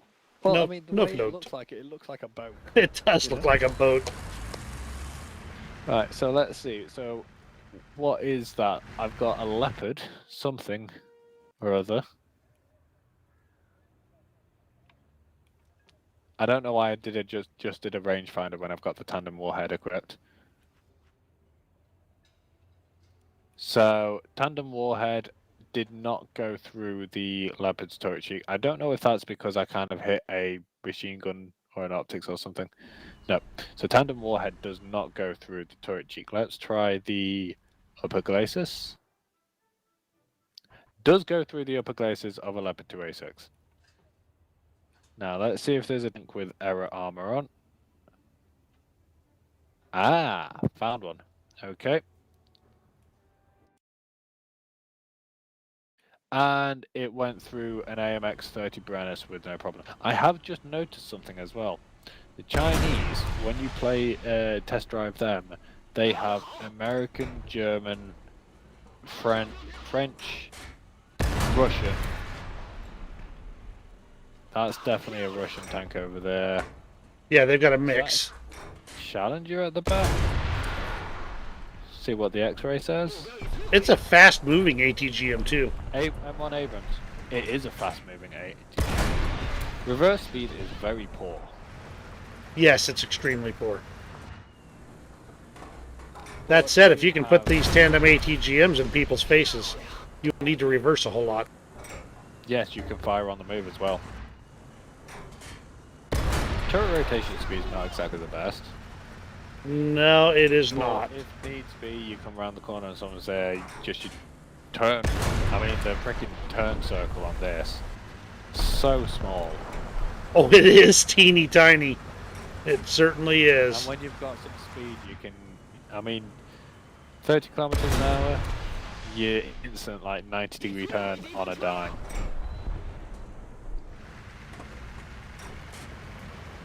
The other thing as well with tandem warheads is that they are very, unlike your normal ATGMs, where if you shoot someone in the track will eat up most of the ATGMs. These things won't. These won't, yes. Because the track, it goes through the track like it would do error armor or composite armor. It's nothing to it. So yeah, I reckon this is easily going to go up to a BR, possibly 9.0. I suspect it will. All right, that's everything on the WMA then. Speed's nothing impressive. And it does do a good feel job like- of defeating that ERA. Yeah, I feel like that's going to be the Object 120 of 8.3 for a while when the Object 120 came out. With that freaking amazing saber shell, long-barreled gun, practically horizontal trajectory. It was the best sniper. This is going to be the best sniper for 8.3. I Because of think it that. will be. That high-speed ATGM, absolutely.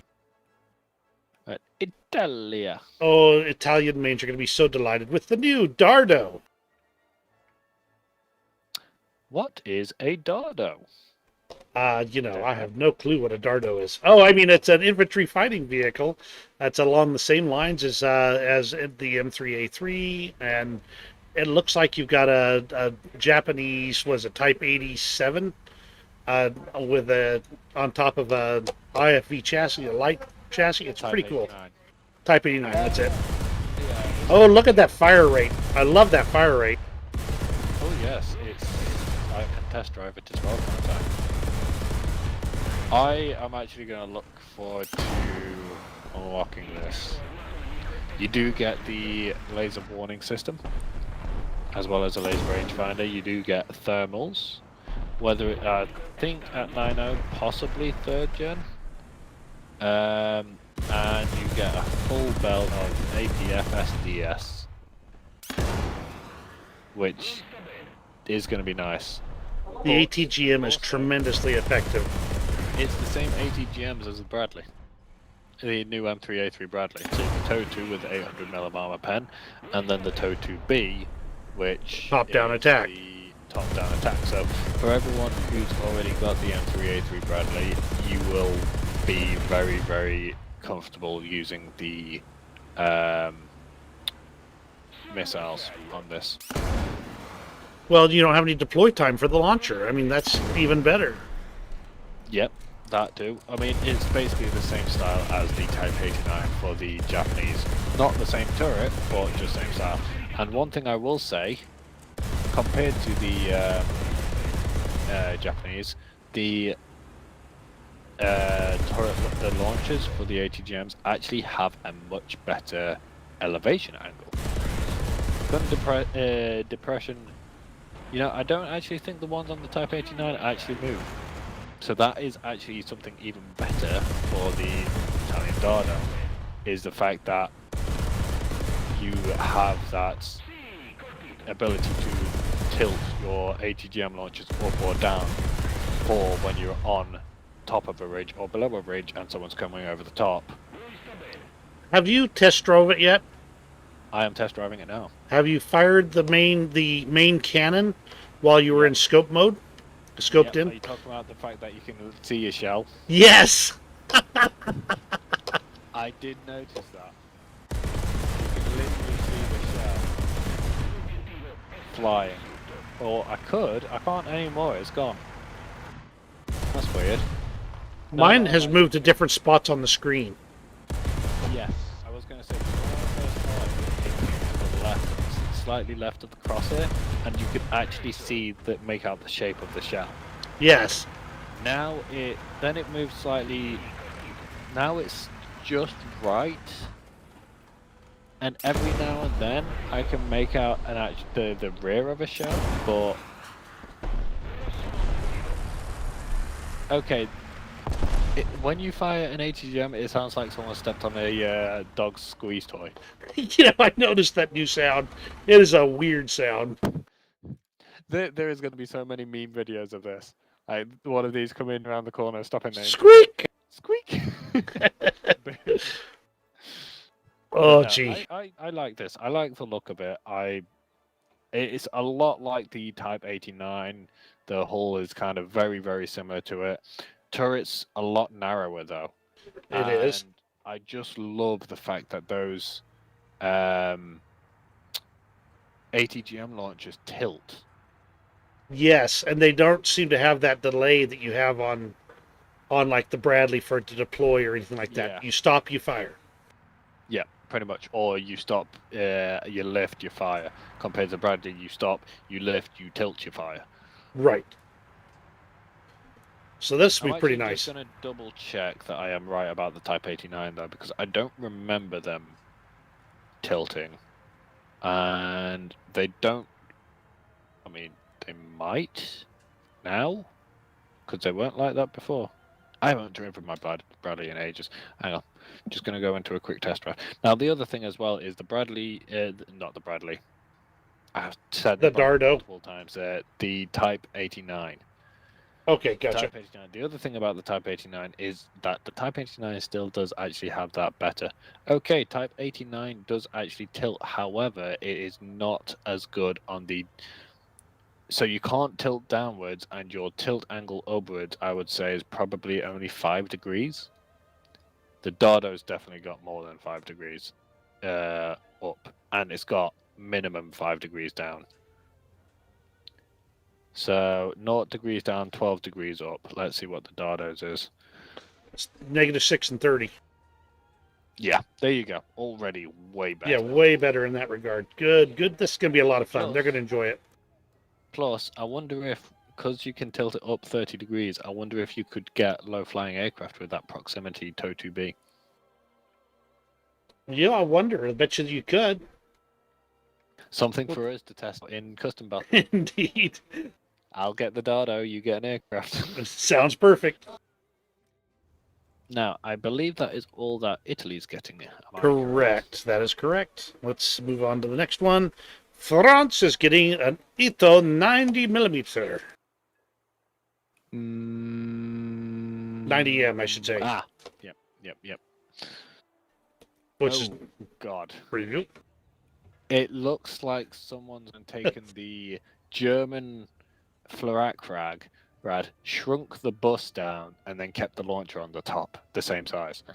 It's like it's like somebody put the hole in the wash, Uh, and it came out shrunk. 1,500 meter flight time on that VT-1 missile, though. Should be pretty good. And even better, its scouting function. Yeah, it's a light tank, isn't it? No. Is it? It doesn't actually have... It's an SPAA. Yeah, no, it shouldn't have scouting function then, right? It's there in the tech tree, and so does the Roland. Interesting. I don't know if the I Roland's don't know. currently got scouting in the game or not, because I don't have it. But True. still, very, very large all profile. Very. With that radar dish on top. Yeah. I mean, that's not even modeled in on the armor. It's modeled, the search radar antennas are modeled in on the X-ray, but the whole pillar underneath it is not modeled in the armor. I would think that they should make it possible to blow that thing off. I mean, it's just standing up there, hit it with an HE shell of 152mm, blow that thing clean off. That sounds like something they need to model. Gaijin, get on that right away. Now, you do have a 51 degree per second horizontal turret speed and a 22 Good. degree second. So you're pretty quick on being able to track aircraft. You're gonna need to be, because obviously, Right, at the BR, this is going to be at 10.7. You're going to need to be yeah. spot on point, and exactly in the right spots to engage Now targets. they are ATGMs like the ADATs, ATHGMs, and the Tunguskas Oh, are not lock on. You lock on with your radar and you guide them in yourself. You do not. It's not fire and forget like the Mistral or the um, new one for the Chinese. I right, the think we actually forgot H6 to and mention the that the PGZ. missiles, those 4 little tubes, they are for the ground-to-air missiles, the surface-to-air missiles, which are fire and forget exactly like the Mistrals on the sidearm. There's advantages to that. I mean, to having the actual ATGM style. For one thing, you can kind of anticipate what they're doing yourself and put it where you expect them to be rather than necessarily where they are. Yep. And another advantage is that if you can launch them at ground targets instead. Hmm. Disadvantage though is that you have maintained visual contact True. with the aircraft to hit them. The fire and forget style has the advantage of if that person goes behind a ridge, that you can't see them anymore. Your surface to air missile will still be flying towards them and still try and get them. Other advantage as well as you can fire and forget at one target and then switch your cannons to another target or lock on another missile to another target and fire and forget at that as well. So it's down to personal styles, whichever one you think works best for you, and depends on also what BR. At top tier 10-7, it doesn't matter because either one you're playing top tier, but still, Right, when they exactly. eventually decide to end the compression problem and pushes up to 12.0 or 13.0 BR rating, then we might actually see some variations in AA guns and everything. Right, exactly. Okay. Anything else you want to say about this one? I'm not seeing anything else to jump on.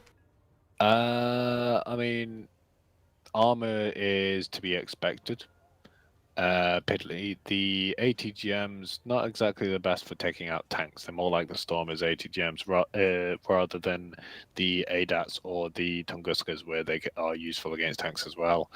Does look to have a good top speed. However, power to rate ratio, you're less than 10 horsepower per ton stock.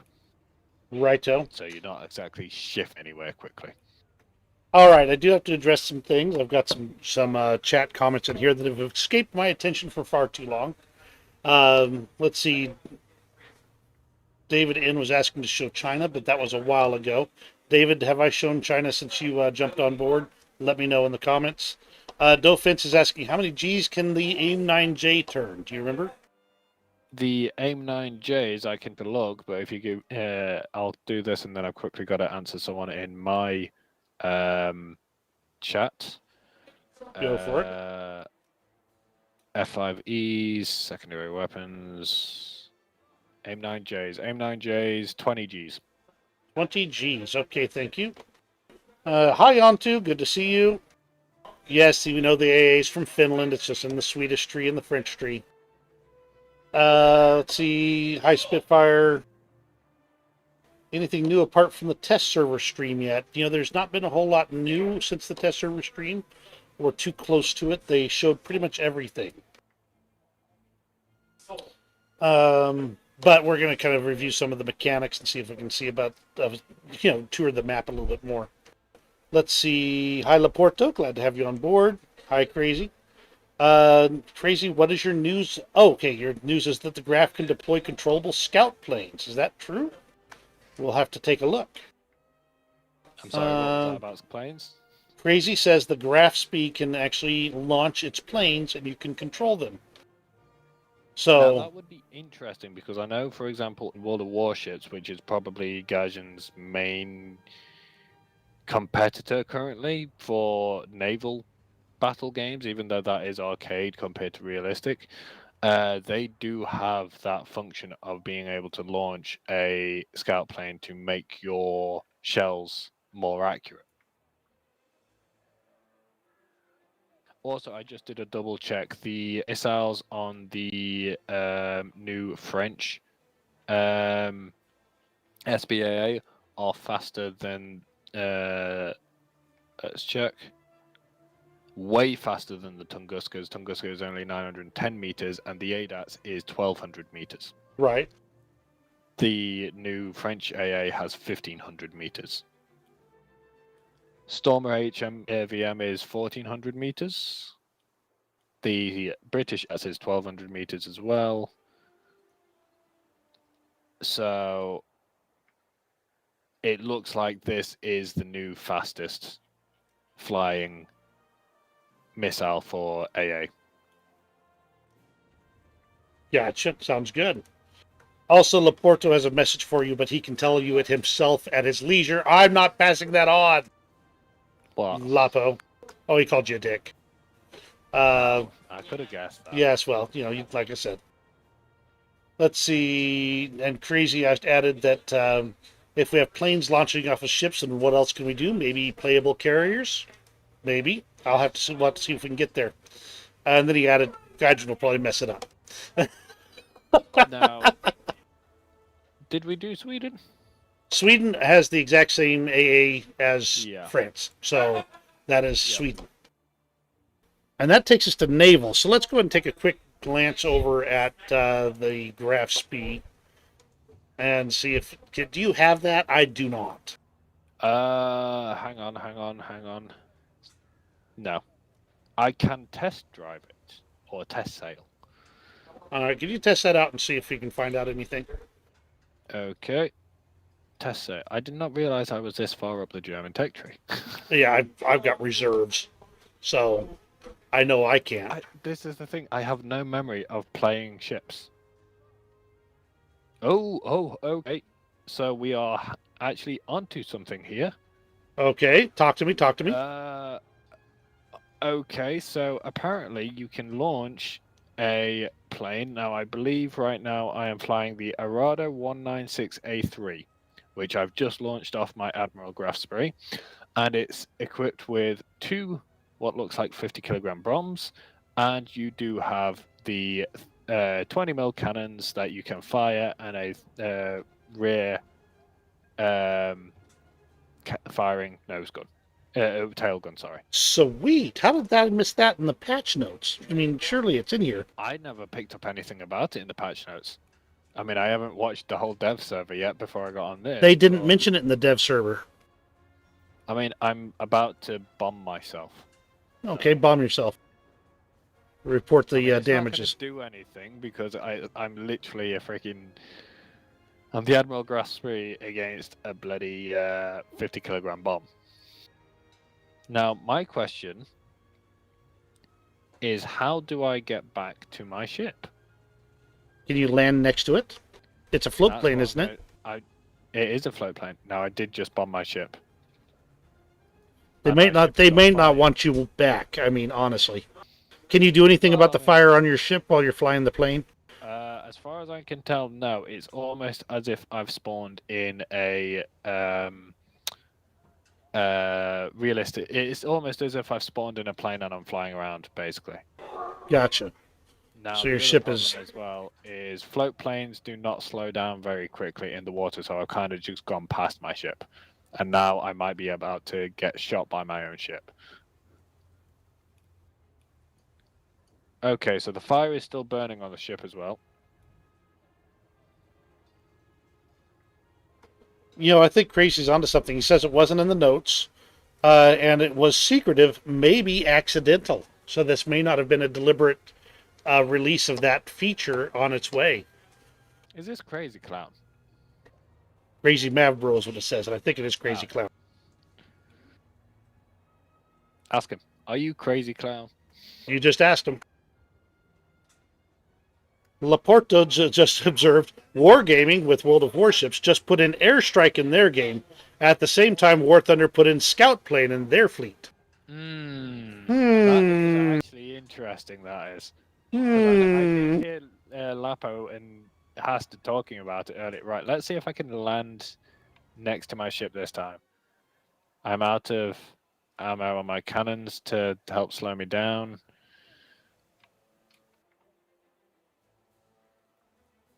By the way, I've Come gone ahead on, and put my stop. audio on push to talk because there is so much background noise Oh. going on in my house. So Well, okay, so I crash landed next to my ship. The fire has gone out on my ship, oh, nice. so it has automatically put out the fire and repaired itself. However, I ended up knackering my propeller, so I've had to J out, and I am Back in your back ship. in my ship. So, Huh? and Can you then launch another plane? Yes, I can launch another plane. Nice. And then if I crash this one, so this As one I I've recall, just the crashed. Grass B, I think, had 3 planes, but I'm not sure. Right. Well, this is the third plane. There is a cooldown. Okay, good. Almost arcade-like. Yep. It's like they took that mechanic out of arcade. Now, does it actually launch off the ship, or does it launch, or you just spawn in the air? Well, so far it launches off the ship. You're literally if you're looking at the Admiral Graspy, you can see where the plane is. You're literally being catapulted through the bridge and the smokestack. You're through the bridge and smokestack? So Yes. it's... okay. So bad job. Yes, the real Hugsies ships are apparently getting the ability to launch scout planes if they had them.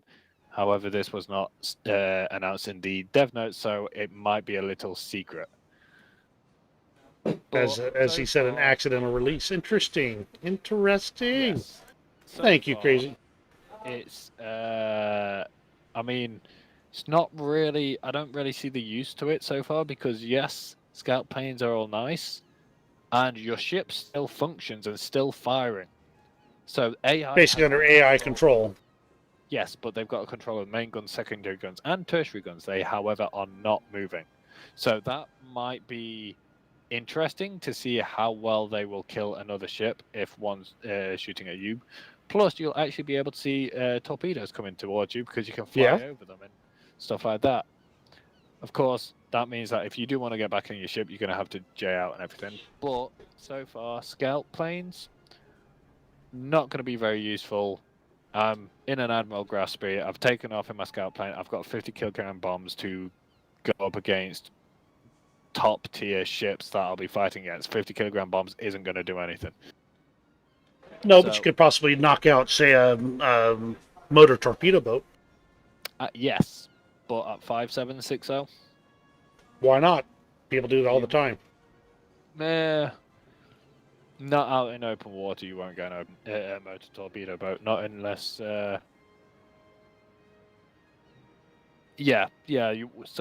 as the real Hugsy has just said, when you're in a scout. Crazy says you can also ram the torpedoes. He also says he's not Crazy Clown. He says he's Crazy Criticos. Sweet. So, I nearly just got taken out by one of my own flak shells because I went and flew over the ship that my AI is currently bombarding. But yes, your ship is a sitting duck. The AI will shoot at, I'm guessing, whatever's nearest target to you. But it's the case of you cannot move.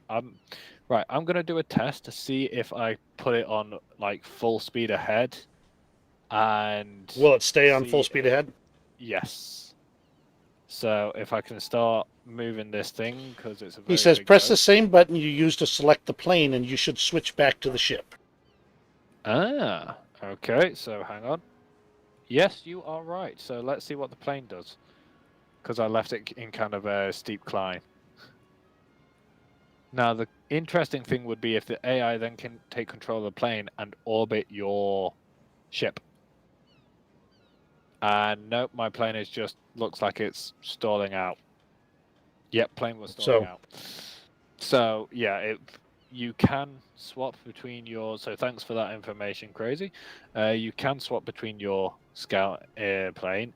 This is really cool. I wonder if there's any other ships that have this in the game, because it'd be interesting to see what scout planes the other ships would get.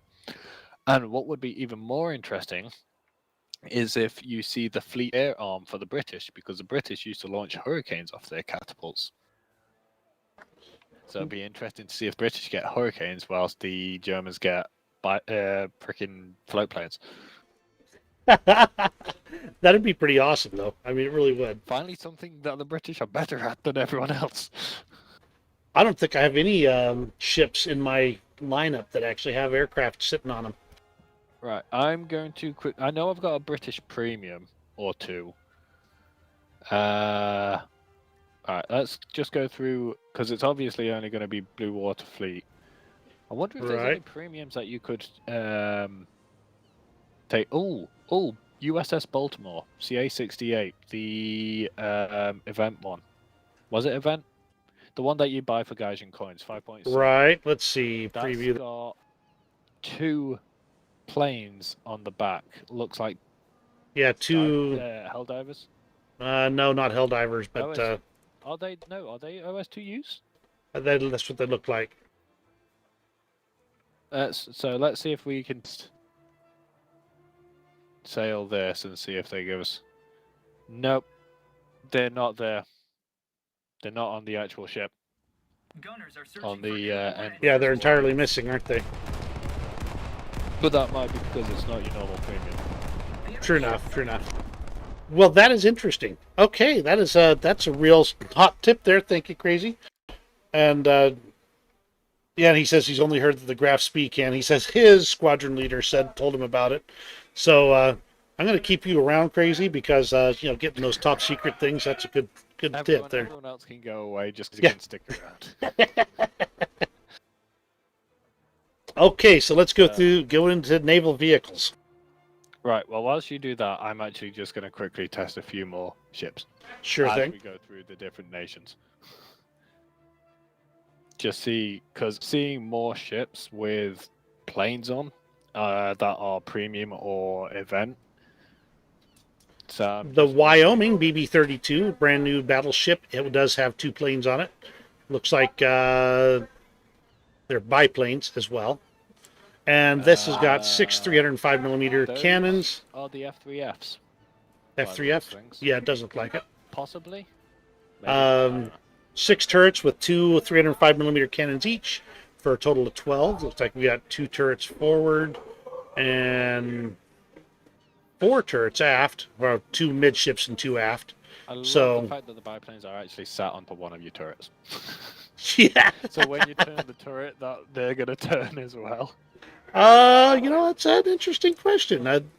It might be just slightly. No, it is. It's mounted to the top of the turret. It's yeah. So if you launch those planes, you're gonna have to get that turret moved. Interesting. That's pretty funny. That is very good shells on the 305s. Okay, so let me see. We got the 12 305mm cannons. Let's see, 16 127mm cannons. Yeah, there's a lot of buggy stuff here. 3 100mm cannons and 5 So- 3 inches. Interestingly enough, the Wyoming is using on its 305s APC shells, whilst the North Dakota, which also has 305mm, uses APCBC.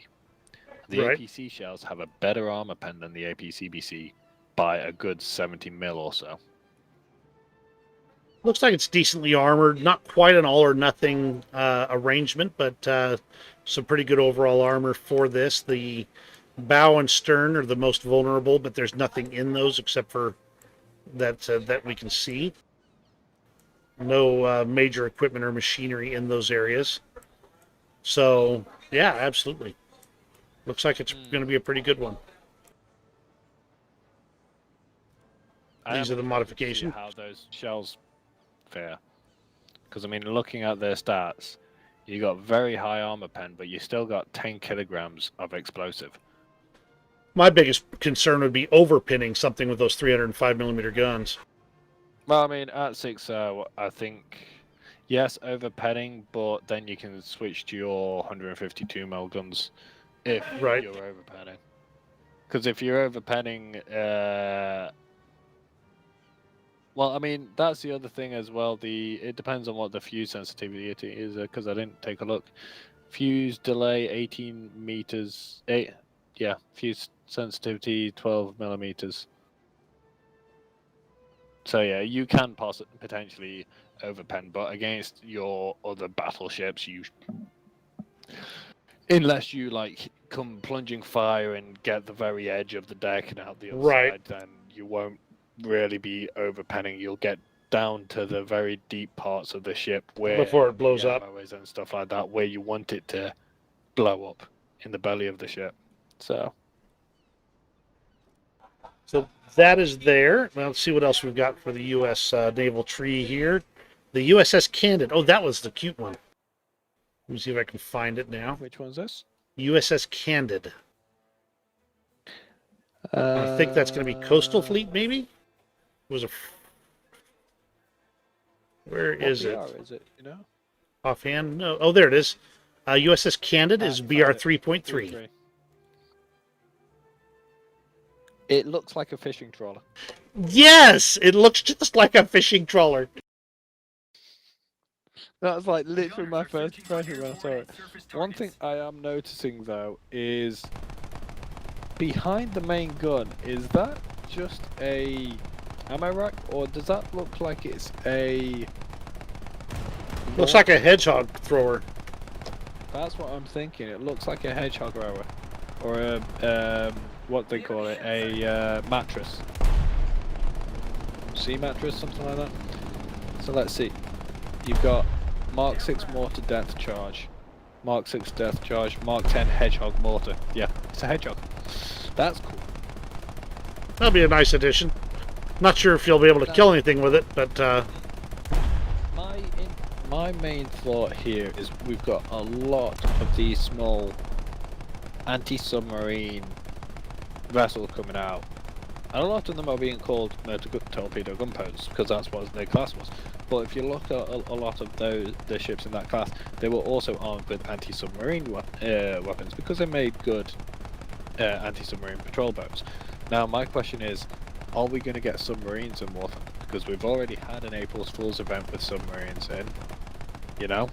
the April Fool's event was not that popular, but it also utilized a lot of things that that would not match the current method of War Thunder submarine usage. Being able to turn your torpedoes around. Right. So I could easily see a World War II submarine easily becoming part of the War Thunder lineup. In the deep areas, you could. World War Ones. Yeah, absolutely. And you know, some in the U.S. Navy, the World War I submarines were used right through World War II. And the other thing about submarines as well is a lot of, especially World War One, but a lot of early World War II submarines, because of the limited time that they could stay under the water for, the actual standard tactic for attacking an enemy ship was to surface and fire your torpedoes on the surface, usually at night, but fire your torpedoes on the surface and then dive. And that can be a valid thing in War Thunder. You can stay around underwater looking for a target, pop up next to a ship that's distracted, fire torpedoes, And then dive. and then move off away, which wouldn't ruin the game because you've got to come up to fire, which means that it's a hit and run attack, which means that they've got a good chance to be able to fire back at you. But Correct. it would also give more purpose to all these little motor torpedo boats, the mine, what are they called? Britain's got a lot of them.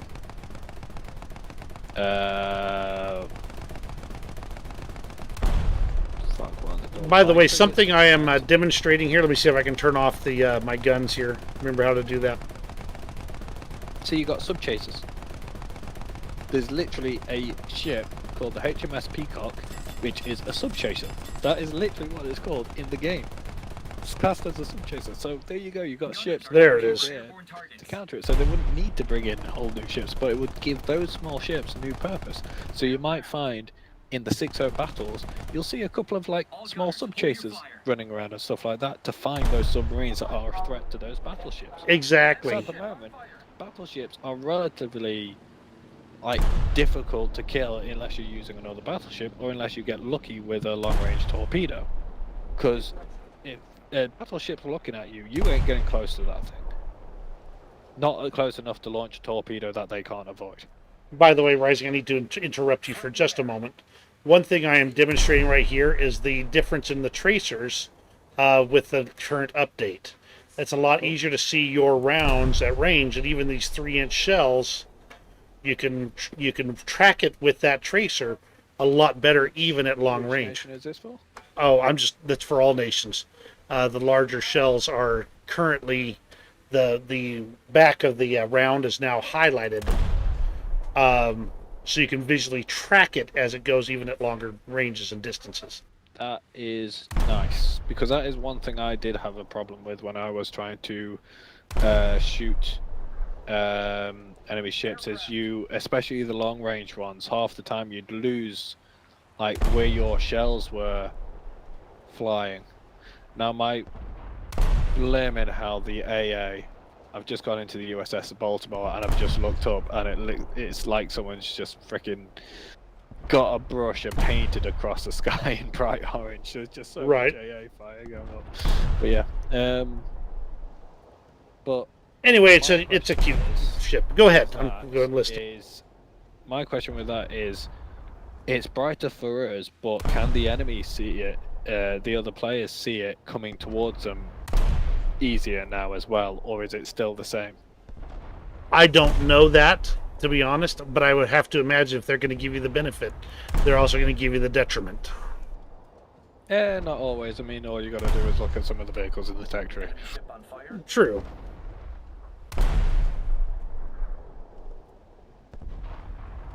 All right, so this is a cute little ship. It should be a lot of fun for, just starting out, and even at these mid tiers. It's going to get ripped up if you get into close quarter battle, so keep that in mind. It's got an awfully high profile, but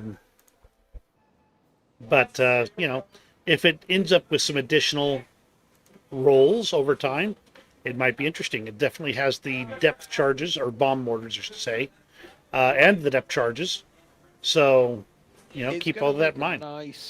It's going to make a nice counter for those fast, lightly armed ships that tend to speed around. I mean, I can't remember. It's one of the projects for the Russians, but literally all it's got is a twin 15mm gun on the back of the boat and 2 torpedoes, but it's ridiculously quick. I think it's one of the fastest T-boats in the game. So it make a really nice counter to that, because you've got 2 40mm, 4 20mm, and then you've got a 76mm as well, which against small boats at 3.3 and lower, that's going to hurt. Absolutely is. All right, let's move along to Germany here. High You ready? profile, but just short. Yeah. Like short boat, and also torpedoes will have better chance of missing, given the handling. Right, good to go on the Germans. Yes, the Germans actually only get the VSH Shell 1 back. It was a premium. In fact, it still is a premium ship. That was a mine layer. And so if you've got this ship already in your lineup, you've got this coming back, so you can use those mines. Which brings me to the related statement, which is mines now will last up to 15 minutes in battle, instead of disappearing after, I think it was about 30 seconds to a minute. So you can actually lay mines and block off sections of the map, and using those mines. Of course, if they see the mines, they can shoot the mines and blow up the mines, but you place them well, and they won't be able to see it coming. I kind of am tempted to get this for 2 reasons. A, it basically looks like one of the old fire boats. You know, the suicidal little boats that they rammed into your old wooden sail ships and blew them up. Makes me think of one of them, just because of all those mines on the back. They just look like bombs. They look like they should have red. Like red, yeah, exactly. Yeah. And secondly, I just want to sail this in a circle around one of the cap points and just lay a massive ring of mines. And that might be what happens. And they actually demonstrated this being used in the new Sunken City map, where they use the mines to block off an Ooh, area. That could be good as well, because you do have the ability to pop them right on the corner of a building, so your line of sight to the mine is blocked until you come round and it's too late. Yes, and that's what's going to make 16 landing gold those mines and actually make it worth having those mines in some of those smaller maps. So 1600 golden eagles is tempting. Plus, it is a hydro plane, isn't it? it is a high. Yes, it is. So that's going to be very good speeds. Should be. Well, it's decent. That's coming back though, so that's a nice re-edition, you might say. Now we got the Russian PR-30 bis Bezuprechny. Ooh, I'm sure. 4.3 destroyer. I believe so. Yep, there it is. I'm just gonna say now the sector from from the rear. I believe it's 85 mil turret, not the 130. That turret just looks weird. 'Cause The of its rear flat turret? face. Oh, Second from rear the is second small. from rear. Yeah, it is kind of a weird design, isn't it? It also That one looks just like stood it's. out to me. Well, what really stands out is that compared to the 130 millimeter turret behind it, it looks like they shrunk it down, like it got wet and shrunk in the wash. And so it looks just out of place. But also judging by it, that looks like that 85 mil is a dual purpose.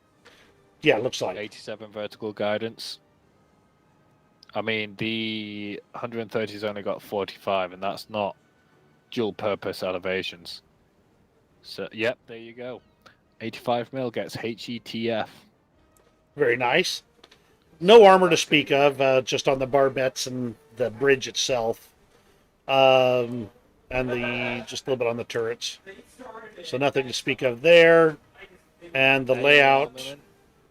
737 mils, although I'm not seeing an ammo option for the 37 mils, so that could just be TBD. But it has 14,000 rounds, so 14,000 rounds of something. Yeah. I reckon this will make a decent AA boat. Yeah. Especially with that 85 mil with the fuse shells, because if you let the AI have that, it would get their hands on that, you know. Yeah, They're it gonna does be a some lot serious better stuff. with those fuse shells than you are. So, you do get mines, you get a bomb mortar, Torpedoes. yep, and then your standard Yeah. and depth charge as well, and then your standard protect shrapnel protection and ammo wetting and everything like that. So, decent little boat. Very nice. Decent little destroyer. Okay, let's Decent speed see. as well. That's everything for Russia. Britain is getting the Leopard class F-14. And I'm thinking, and the Liverpool. There's the Liverpool. Where's the Liverpool? It's a squadron vehicle, and it's in the premium side. Ah, yes. Let's see, Leopard. Where's the Leopard? Look at that beauty. Okay, the Leopard is in the top tier of the coastal fleet. And we'll take a quick look at the Liverpool. 5.3, your biggest guns are 152 mil, but a lot of AA. It'll be a pretty good little cruiser. A lot of AA. 4-inch cannons, which are 102 mil. You do get again HETF, which stick it in the hands of the AI is going to be very lethal. You get 4 of those, 4 twins, which is better than the 85, the dual 85 that you get on that other Russian ship. And you get a lot of 40 mil cannons, 6 twins and 4 singles. So, going to be a good little AA ship at 5.3 to run alongside a battleship if you get wanted.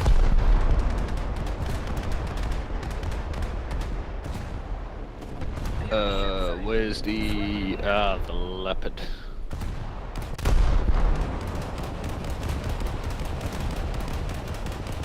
Okay, the Liverpool's main battery is pretty impressive. Visually impressive, especially with the new flare, the tracers.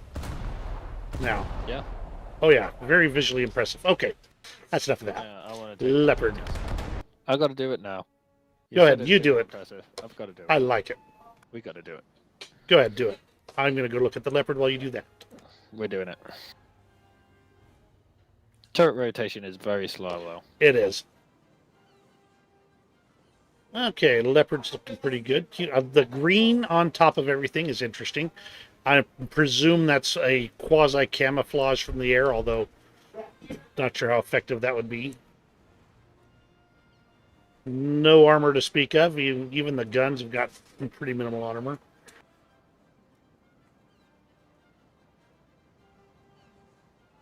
Ooh, pretty. Yeah, I told you it's pretty visually impressive. And yep, got the TF shells and the VT shells. So you got both options on the 114mm guns. And some garden variety 40mm belts, HE and AP. So it should be a pretty good frigate. Biggest problem you're going to have at 4.0 is coming up against cruisers.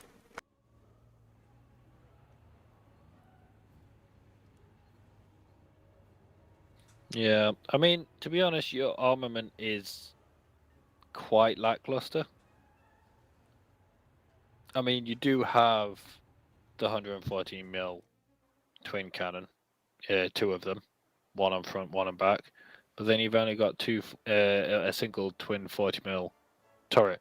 This makes me think more of one of the Russian early projects where it's like the 76mm gun on the front, 76mm gun on the back, and a twin 50 cal in the conning tower. Right. Sort of thing. Yeah, and you don't have mines, you don't have torpedoes or anything like that.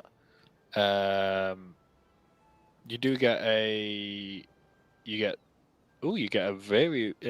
variable time fuse rather than a HE, so that does make you a bit better defense against air, but which is actually going to be very strong at 4-row to say what air you're going to be facing. But I don't know. I feel like you're going to have to stay way, way back with this.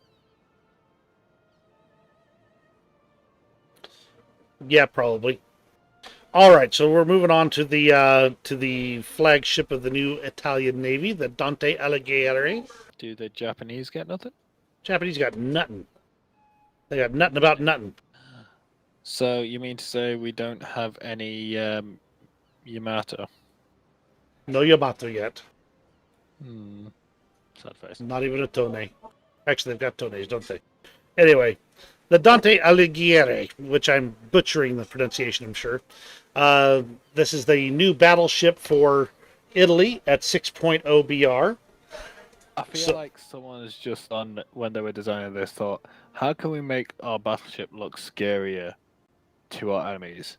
Let's have some big guns and some big turrets. Okay, but that's not enough. How can we make it scarier? Let's put some machine guns in. Let's put some small cannons on the turret. Okay, now how can we make it scarier? Let's put some machine guns on as well.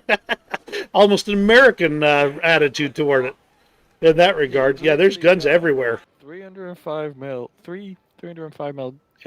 guns in each turret, and then on the front one you've got 376 mil guns, three single 76 mil cannons mounted side by side.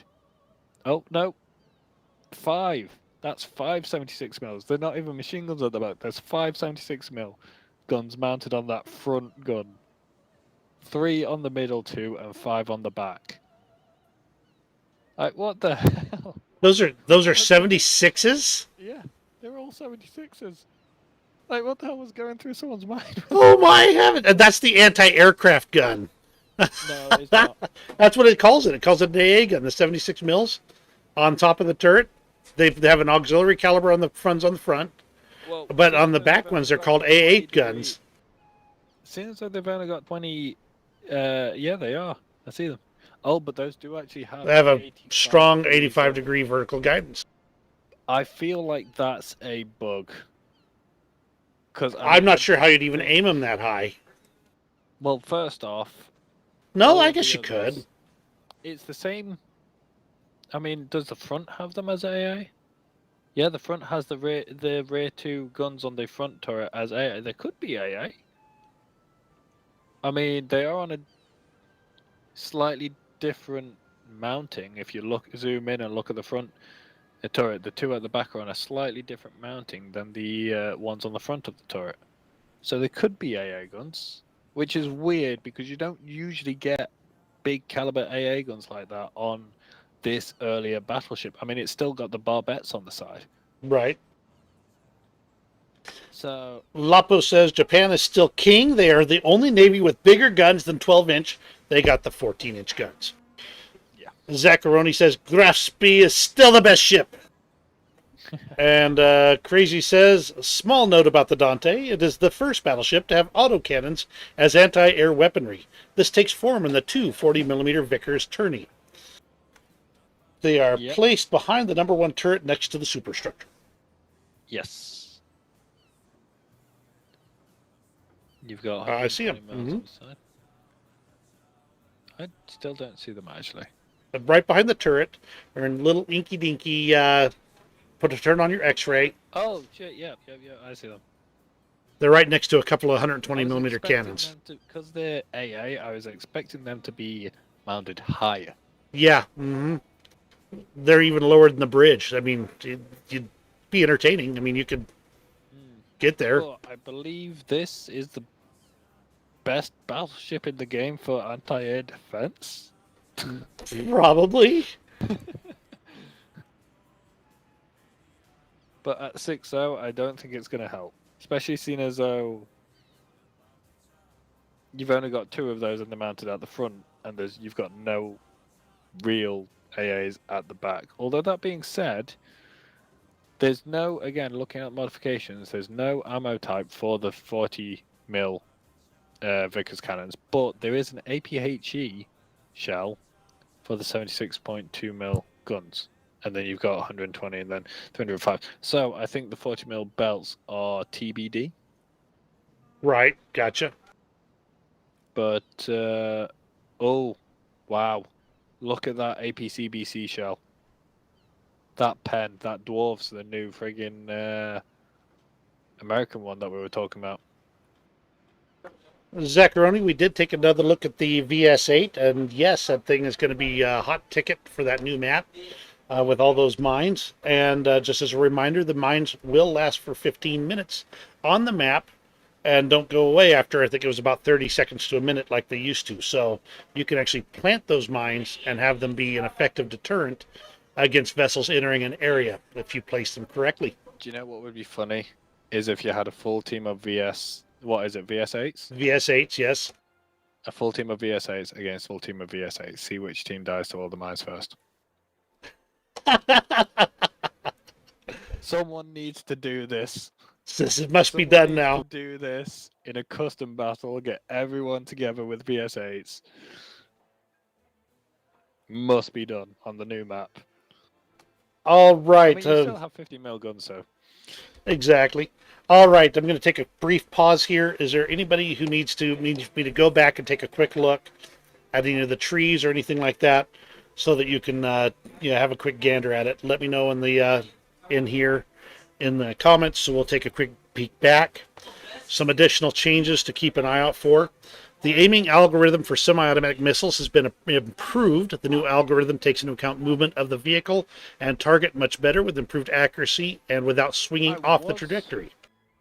I was actually going to mention that earlier, but we kind of changed topic too quickly. I was going to say the Sea Vixen, when I tested out the red tops, they led the targets better. Much better than any other air-to-air missile I've seen in the game so far, and I was wondering whether that was just because of Gaijin implementing the new missile, the red top, still fine-tuning stuff, or whether it was something that they'd implemented for all the missiles. Because that was leading where you'd expect to lead your guns, basically. Exactly. So, Other things here, the limit for launching missiles on the go has been removed for the side of Mistral SPAA, so you got to hold still for that one. Protection analysis is now able to show overpressure damage effects. And physically correct tracks have been added for the Panther A, F, and G, and the Panther Dauphine. I feel like we need to go back and look one vehicle, Which vehicle is that? and that is the Yak 28B, which I am officially naming the Impaler.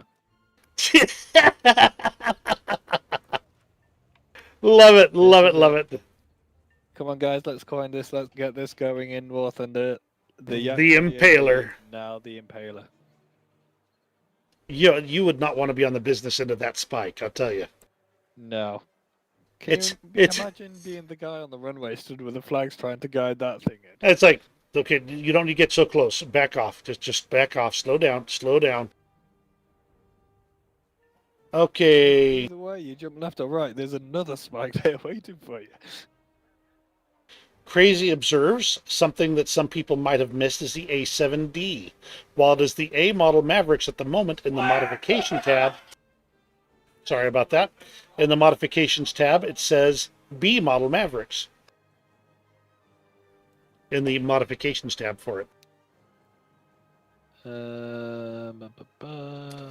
Let's see, other updates, animations for distant windmills and pump jacks have been added, and visual issues of snow have been fixed for the location Stalingrad tank battle. So those are good Wait, changes. where's the Mavericks? A7D, did he say? That's what he said. And the Mavericks are. I've seen the A7D. AGM 65s, aren't they? The Mavericks. Yes, I think that's correct. Yes, they're Ah, he is GM65Bs. right. And that could 65Bs, just but plain the be- secondary weapons, it could be just a bug because of the secondary weapons. It's still listed as the AGM 65A. And on the description of the modification, it says AGM65A as well. Unless they're going to update, maybe. Could be. Cough, cough. Could be. TBD. Nudge, nudge. Wait, does the A7D a Gao cannon as well? It gets 2 Gao cannons. I need to get this plane. I literally just want to find a plane that I can load up with like 6 Gao cannons and just go flying around. We need the freaking Warthog in game. Zacharoni, you're getting the German F4F late. And on ground, you're getting the Martyr A1 and the TAM2 IP. TAM2 IP is premium. And, of course, the VS8 shell is coming back.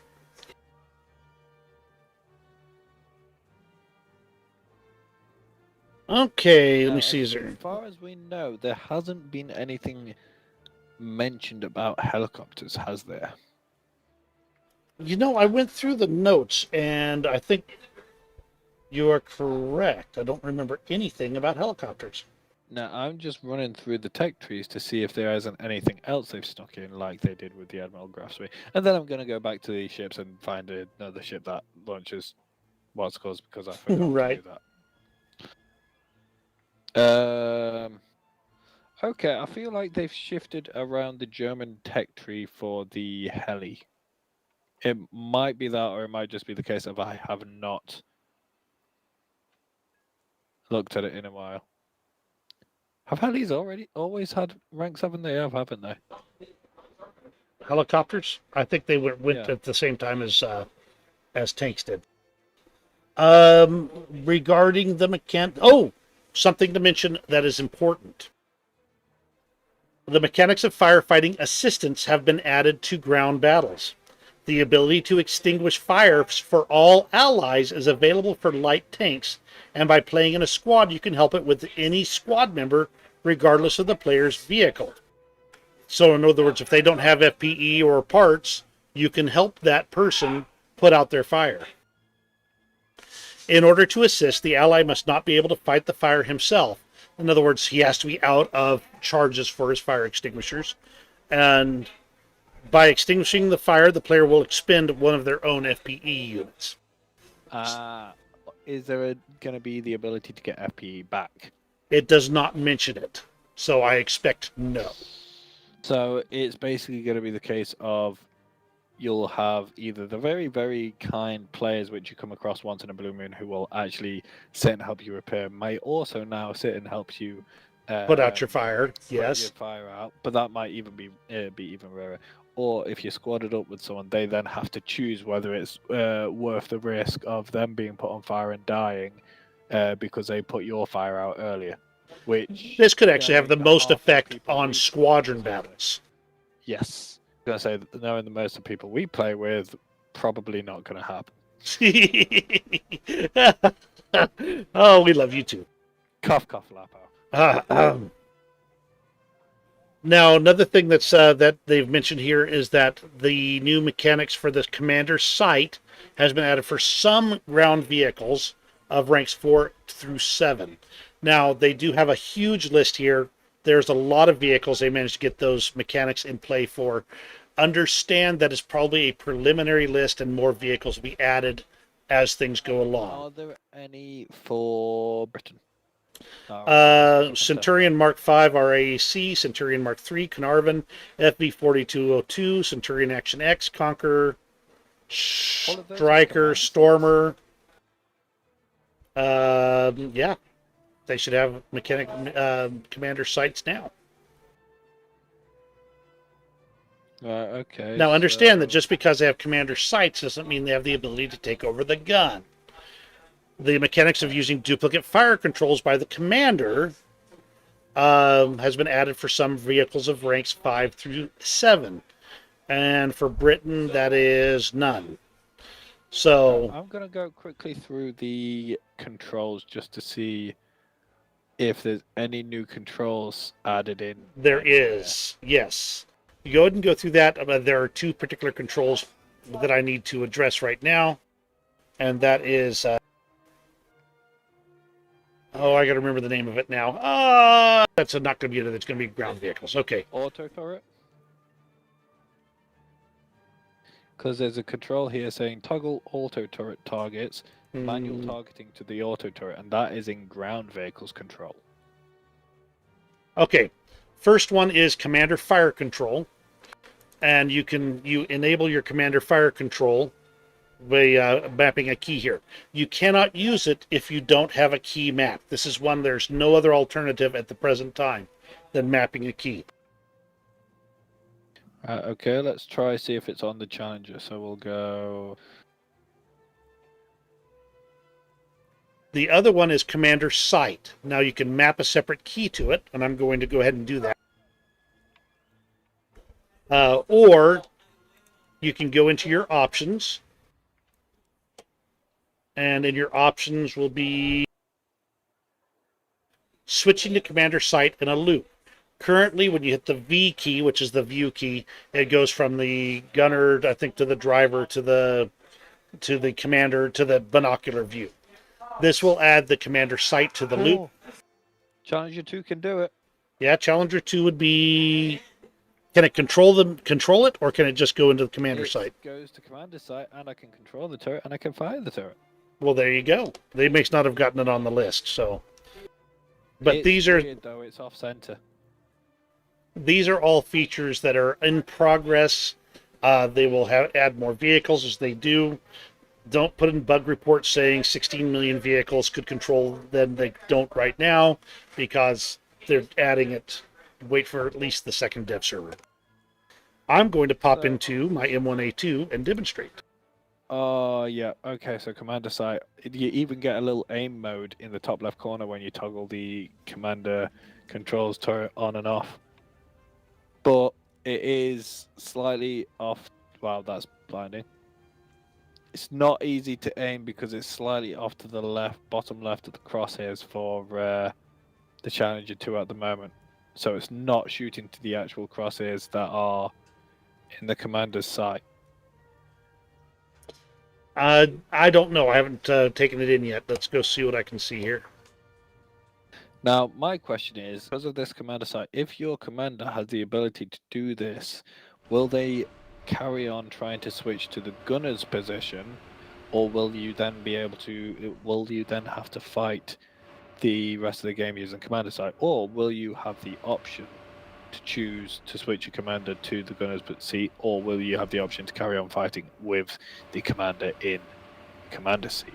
Because this commander's sight is actually pretty damn good. Let's put it this way: it's much better than the binoculars. I mean, you got much better zoom as well, because obviously Challenger 2, very good optics.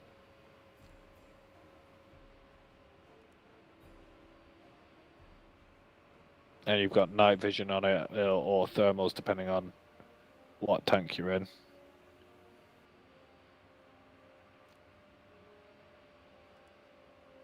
Now I got to find a place to map it because I use left shift for one of my my view keys. I've literally I've put commander sight, or commander take control of turret is L, and commander sight is colon next to it. That's literally what I've just so I could test it out.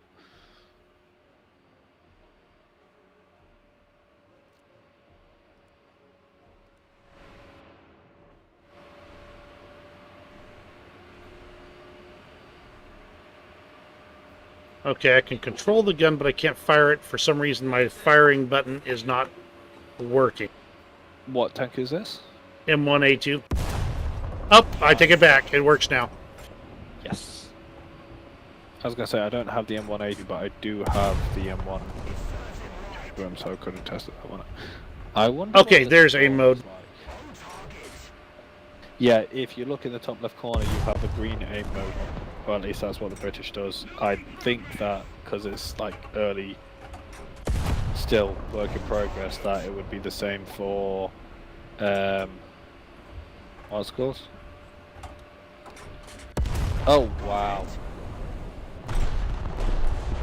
Oh, the commander. As a reminder, the range, since the rangefinder will now set the laser rangefinder will now set you to the correct elevation for your gun, you can adjust the elevation of your gun from the commander sight by hitting the rangefinder key. Do you have the Stormer? I do not. Oh, that's a shame, because the commander's sight is so weird on the Stormer. Because the commander's sight is from the commander's cupola on the hull. Now, interesting thing as well, for the commander's sight, for tanks that can actually use commander's sight, the commander's sight will now turn, as well as your other, as well as your turret and any other optics devices that currently turn. Your commander's sight will also now turn to look where you're aiming, regardless of whether you're in the commander's sight or whether you're third person looking or whether you're using your gunners. The commander's sight will be looking where you're looking. And the commander sight is actually a little ahead of the gun itself in most cases. Yes. Well, I mean, on the Stormer, it's actually below the whole freaking launcher, so it's just so weird, because I'm looking to my right and then I see the actual gunner's optic, and then I can see the launch from my face. I'm thinking, The other thing to keep in mind is that we do not know what's going to happen with crew replacement. Is the commander going to become a higher priority person in the vehicle to keep that commander sight functional, or is he going to replace, like, the loader as soon as the loader is taken out, which doesn't have an effect on 3-man crews, obviously. It doesn't really have effect on quite a few of the top tier tanks, that, especially when they've got autoloaders. Exactly. So then it'll be interesting to see if the crew replacement order changes. Will the loader replace the commander so you retain that commander functionality? Or will the commander go to the loader spot, etc.? Okay, so if anyone really enjoys the British and enjoys tanks such as the British hard-to-use Striker or Swingfire, you will rejoice, as you can now use the commander's observation device, which is mounted higher up than the actual gunner's sight. Oh! So you can actually now peek over, and yep, you can fire using the commander's, and guide using the commander's sight. Very nice. Although, again, there is a problem where the commander's sight is not on the same center line as what the actual gunner's sight is. So whether that's a bug and they're going to neaten that up, or whether it's an actual design that they've put in where the commander sight is slightly off of where the gunner's sight is, so you do have to kind of be more careful with where you're aiming. Compensate that.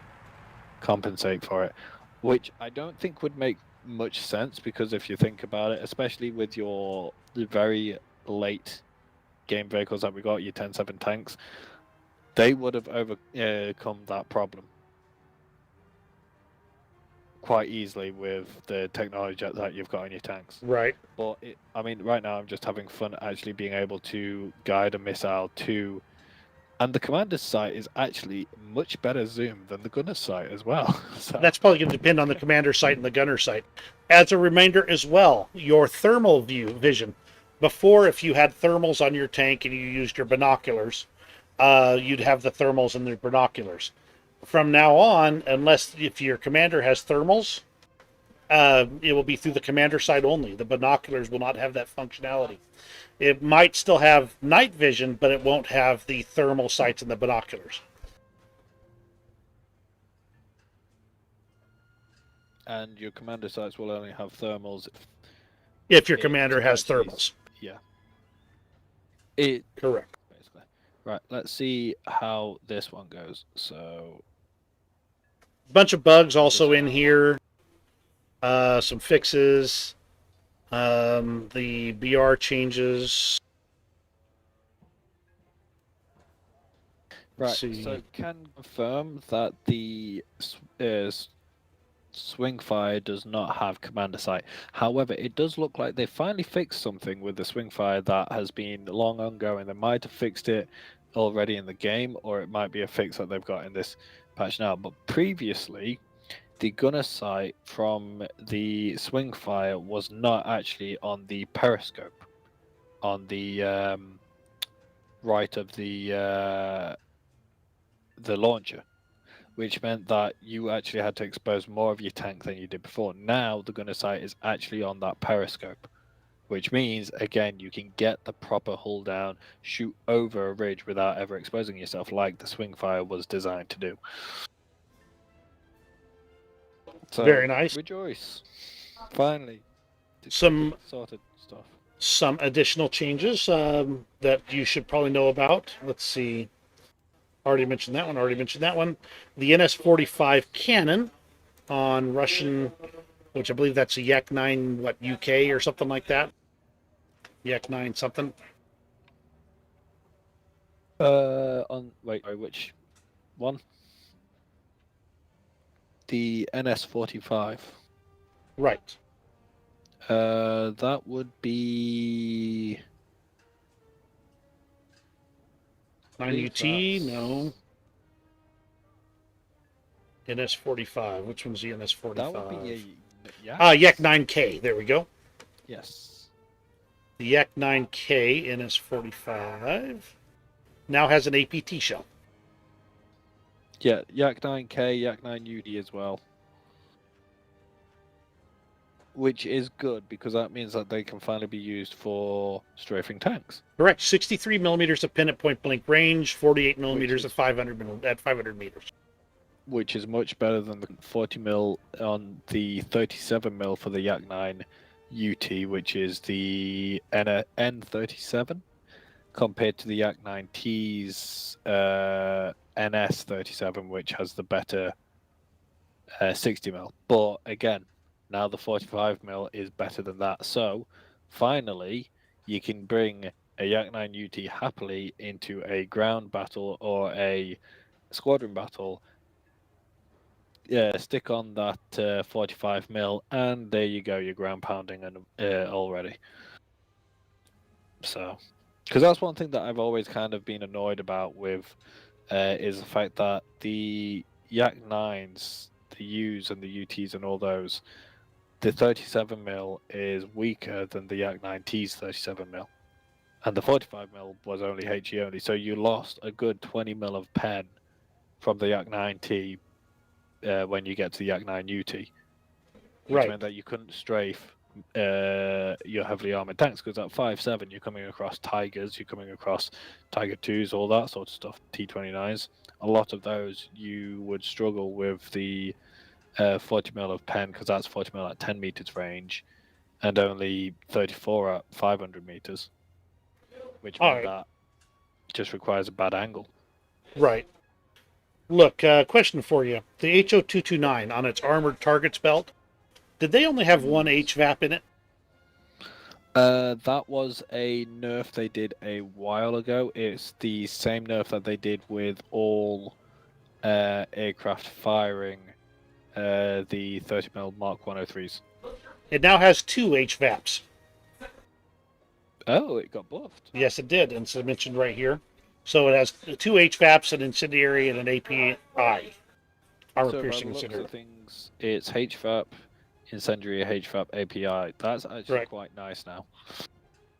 So that'll be That's pretty effective for the straight. Horton users.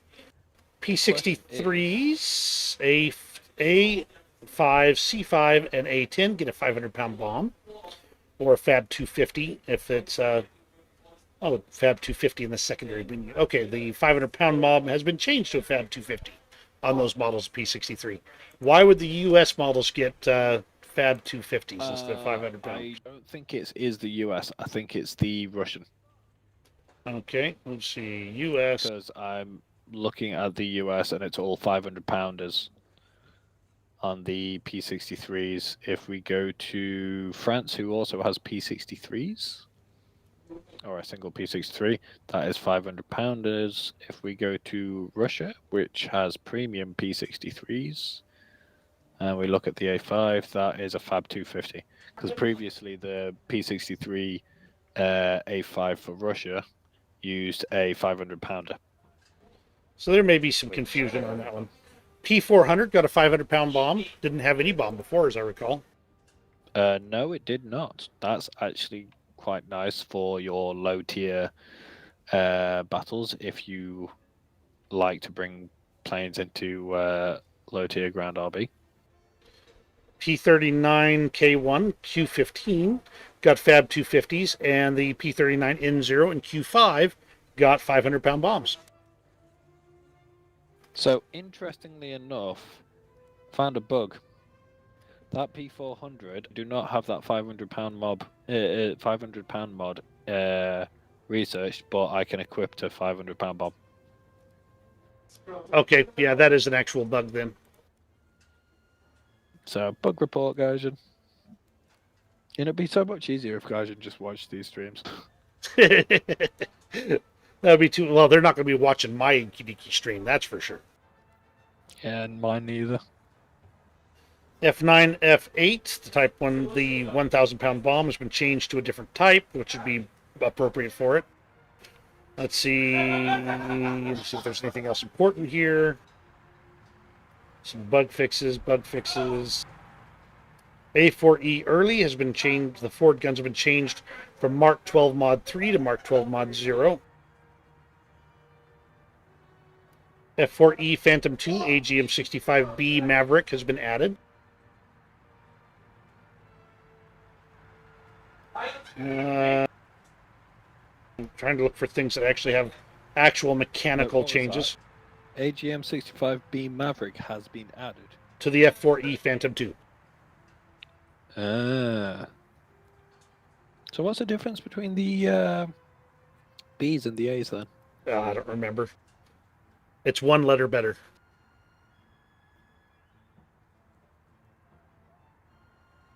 F6, F5, and 5N. Radar cone has been corrected to 7.5 degrees, which should only affect the 5N because the 5 doesn't have a radar. You said TBD a lot today. Well, under flight model changes, it's TBA, to be announced. Already mentioned the sea mines. Let's see, anything else? Just top tier here.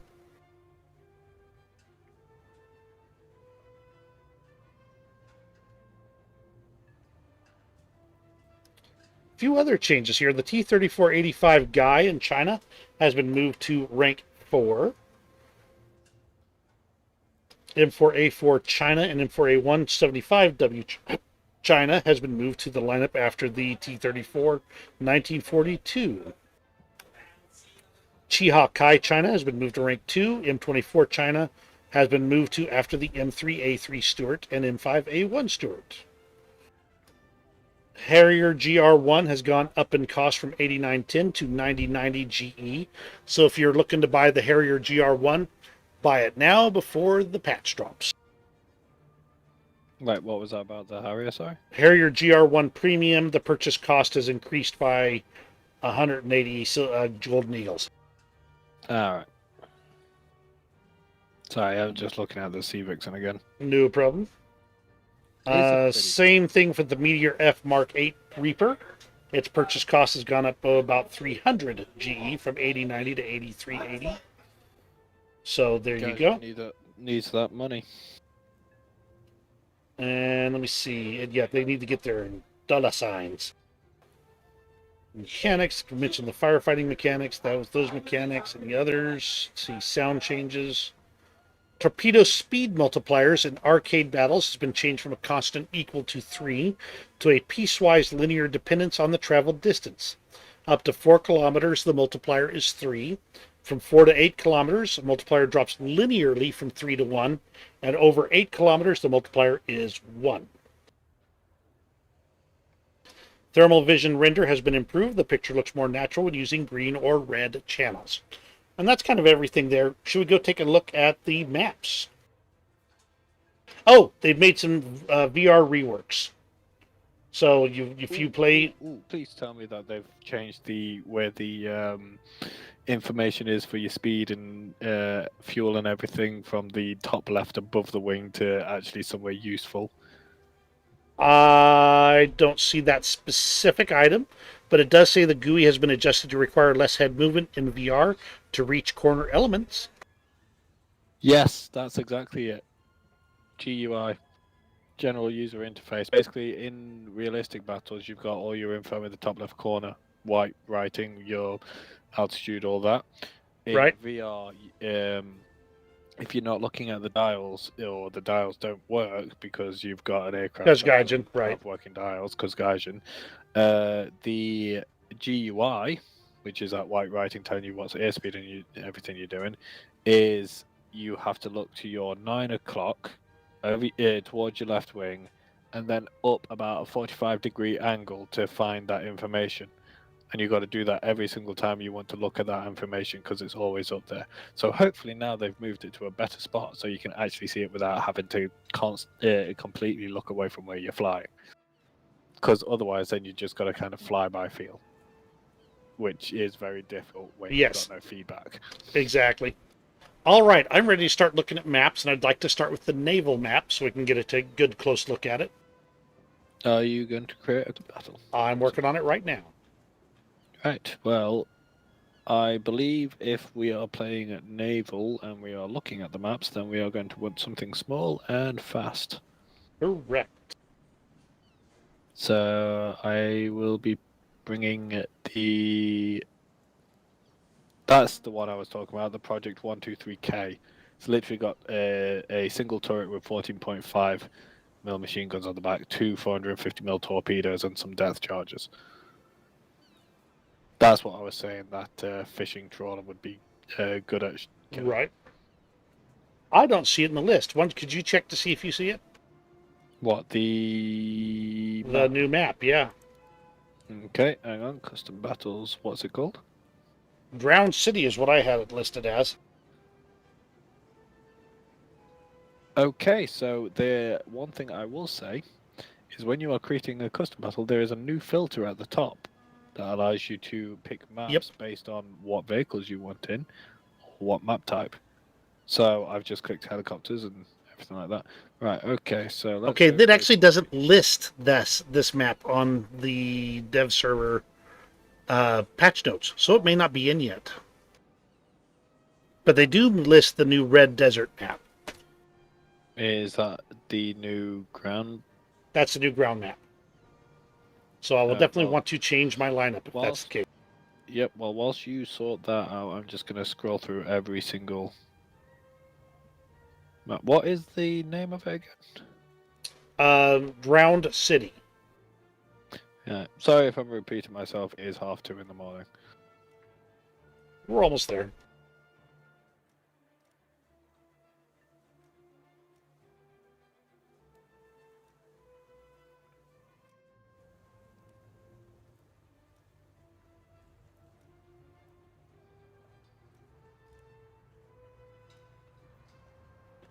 I quickly whipped up a lineup. Not that. Right, so what style of map is this Red Desert? Large. Sandy? Sandy. Yep. So I'm thinking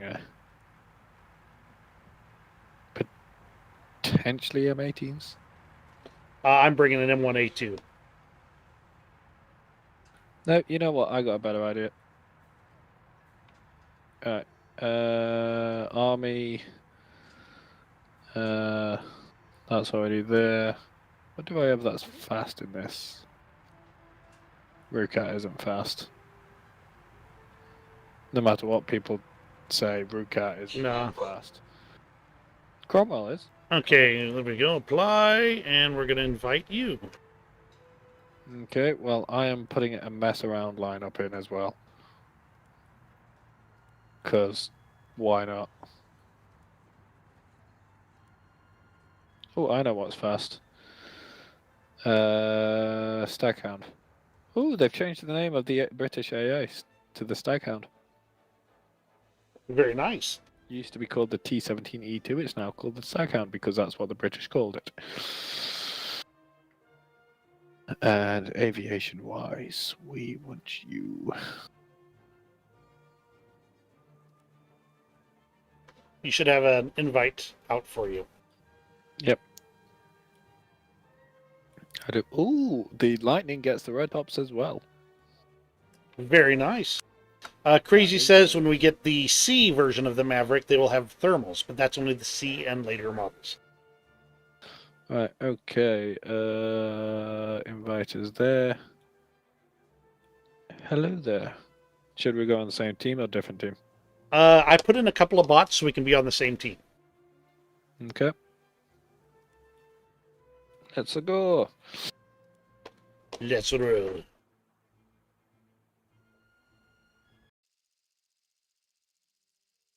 Okay, so I have actually seen nothing about this map because I've been very unaware about the dev, this new update. To be honest. No chopper. Dag nabbit. I should have brought the AV-8C. Oh well. I was gonna say I've got the wait. What? I put the Harrier in my lineup and it's changed it to a Jaguar. Alright, hang on. I'm just going to bring a tank first. I'll start near Charlie. I'll be back in a minute. Just gonna get my Harrier. Roger that. Alright, so this is the spawn point for Charlie. And as you can see, we have a lot of rock formations and a lot of wide open ground. The sight lines are going to be enormous, but you're going to be restricted in your sniping ranges, sniping lanes to a certain extent. Right, so you spawned over at Charlie, did you? I did. So the airfield is pretty damn close, Oh, okay. but we shall look more about that later. Right.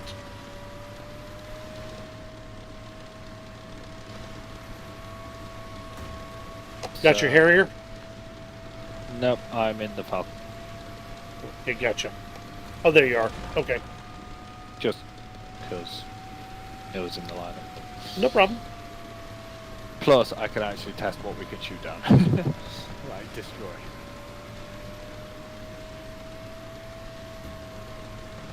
A So, little bit of trees, some vegetation. There are some lower areas on this side. it is actually a very large map. Okay, I'm curious if you can get. I'll bet you can get up on that ridge to our east. And I wonder how far you can get up on it.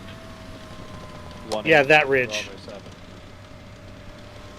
And it looks like you can get pretty close to Charlie on it, too. And you saw nothing? I did not hit that rock. Nothing. These are everything.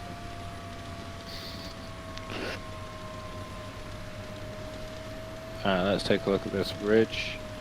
It's very bumpy, this map is. It's a good thing I didn't bring... Yeah, wheelie boys would not do well here. Right, so I don't think you can actually get up this ridge. I think they've blocked it off. We might want to capture Charlie.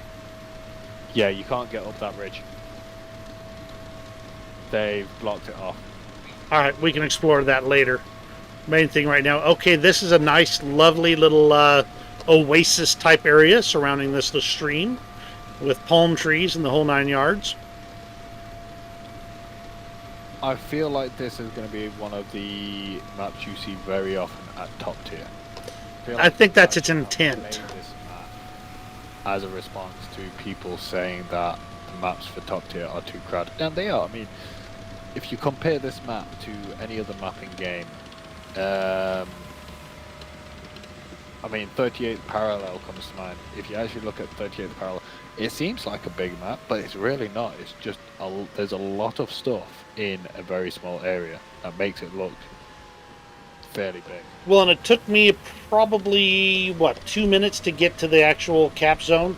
I mean, some of the maps they've introduced recently, like Cargo Port, you could be spawn camping in 60 seconds. Yeah. Alright, I passed through C. Well, in 38th Parallel, you're literally spawn camping straight off the bat. Okay, I just noticed something. Well, There is this rock here just to the east of Charlie. And this area with this river should be available to get farther down this way. Can you get to the other side of the rock within the what, zone? At the cat by the bridge. Yep. Oh, yeah, I think you can. Let's see. I'm gonna go here.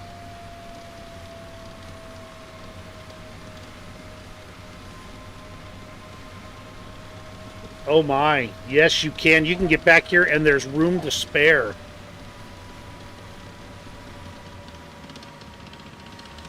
Water gets a bit deep. Okay, and it looks like it drops off here.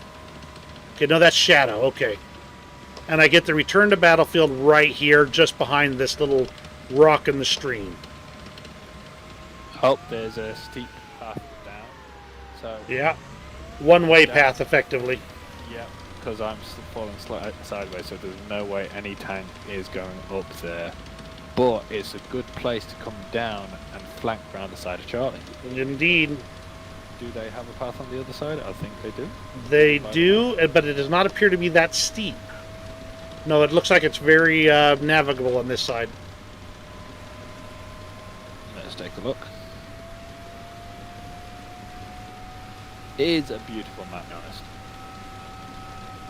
Definitely one of the better looks. And I love the look of the water as well. Yeah, I think they've done some improvements Very here. sparkling. Very watery.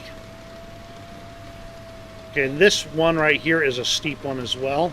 I don't think this M1A2 will be able to climb it. So I think what they've done is on the south side of Charlie, on the east slope, it's shallow for the team that spawns on the south, and steep on the team that spawns on the north. But on the west side, I think you'll find it's reversed. It'll be steep on the one that's on the south, but shallow on the one that's on the north. Which kind of directs a few things. You can take the risk, drop down, and But try you and get a can't come surprise. from the other side. Right, can get Yeah, a surprise on the have to enemy. take a look at. Exactly. Or you Or can you take can- the smoother run, the longer one that gives you more control, and then risk getting a sudden encounter. Yeah. Or worse, trapped in a little valley with no way to back up or go forward. Yep.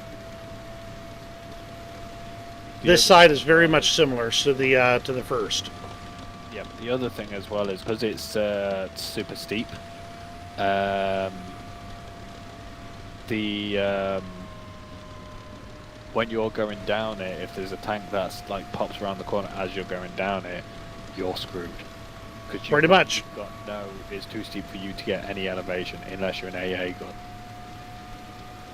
Or maybe a BMP?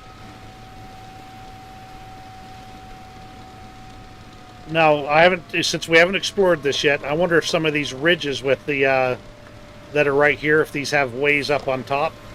I'm not going to check that right now, but because I'm kind of looking it over. I've just seen your WhatsApp message, and yes, you are. If Lapo's still watching.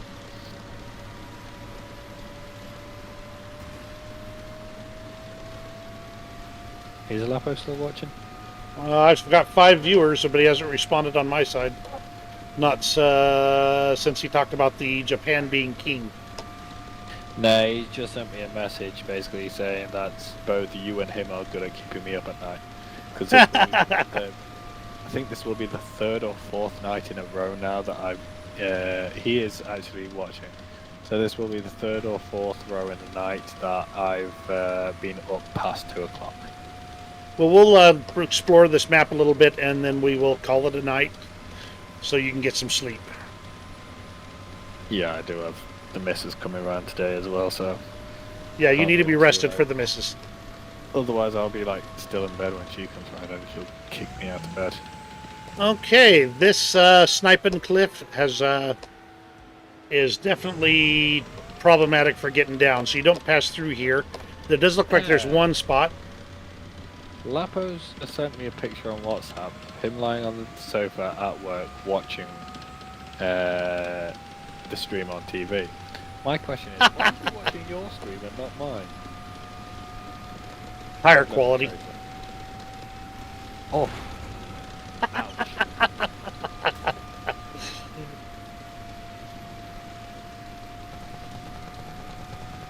Okay, so you can get up on the sniping ridge, and they do provide a fast path down, but there you can't go back up that way.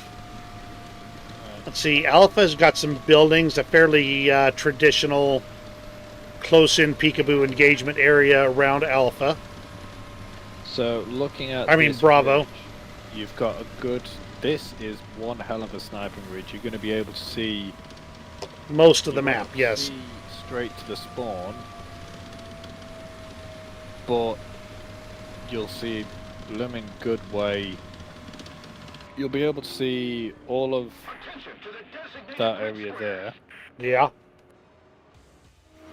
You can't see past those rocks either side there. You'll be able to see up to there.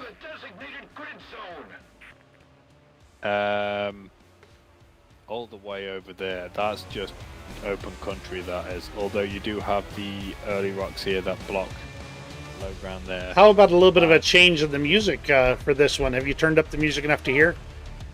Hang on, hang on.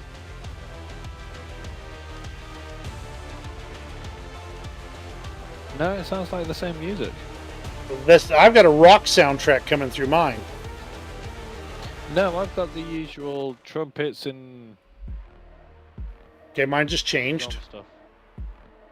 But I have noticed that there's rock music playing, like a rock music playing in current, what's it called anyway, so... So there's been some music changes as well. Okay. So this one's kind of a small city area with enough cover to get you some cover, but not a lot. We have a problem. What's that? Well, we were losing both Alpha and Charlie. Right, okay, I'm going to bring the Harrier in. Let's capture Bravo. Yep. So I am also going to bring the Harrier in because that way I can check the airfields. That's fine. I'll be in the air after I get this capped, and I'll go take a look at Alpha. The airfield is 5 kilometers, less than 5 kilometers away from Bravo. Closer to 4 kilometers away from Bravo. So aircraft are going to be coming in and landing really, really quickly, and they're going to be getting hit as soon as they come off the runway as well. Because looking at it, yeah, airfields are like the main route in and out of your airfield without having to go over mountains is, so here you go, enemy airfield's already opening up on me. So that's going to be very... Kind of claustrophobic. Aircraft is going to be going to struggle, because any aircraft, like I'm taking damage from the airfield right now, and I'm over the battlefield. Yeah, I see you. I just flew over the enemy spawn. So if I go for a pass and I through the middle or past one of their spawn, I'm still being shot at by AA right now. Yeah, this is the same problem they had on the Japan map. The airfields were so close, you could barely move without taking fire. Yeah. So I reckon that will probably change and they'll move it back, because it just seems too big a map to be used all the time for low BR tanks. Like you get some maps, especially air maps, you see it more with the air maps than the ground, but at low BR you tend to have maps that you won't ever see when you get to like 6-0 and above. So I feel like this is not a map that you will only see at low tier. I feel like this is definitely a top tier map, but if it's a top tier map, then they haven't accounted for top tier jets. Yeah, this does not feel like it should be played at lower levels, lower BRs. No, again, a lot of sniping, a lot of bridges for you to get up on and snipe around.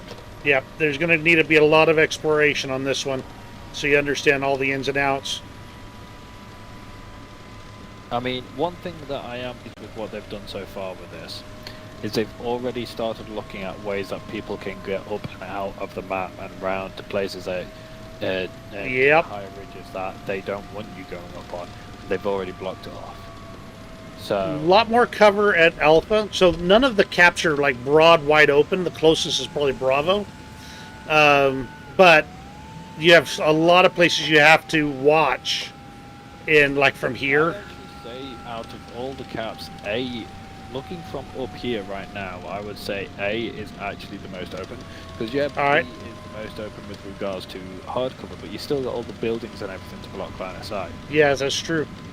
With this, you do have all these little clusters of rocks around A, but trying to push to A, I mean, over to my right wing, which I'm actually drifting to now, this rock over here, this has a nice view on anyone who tries to push in from, well, essentially our side of the map. Right. Which means that the only way to get into Alpha without being shot from this rock is to go over there. Right. Basically pushing from there. The other downside there then is if you come up to this ridge, you can shoot down there easily. But that's both being said for our side as well. Our side, we've got that ridge. You get over to the to that corner of that ridge, and it's a nice line of shot down to anyone pushing Alpha. So I feel like Alpha's the most exposed here in the fact that any fast movers can get up on the ridge and shoot any of the slow movers or the stock tanks trying to push up. Bravo's got more cover as you approach Bravo, and it's got the buildings inside which you can hide in. Okay, gotcha. Charlie. Yeah, I see what you're saying now that I'm good in the air. Good cover to approach, and then it's a very steep drop, so the people up on the ridge can't shoot directly down to you, and unless they come down for you, and then it's even ground. So I feel like Alpha, plus that and the fact that once you take Alpha, running over to Bravo, it's a massive dash through open desert. And say hi to the AA. Yeah, I saw some fire coming my way.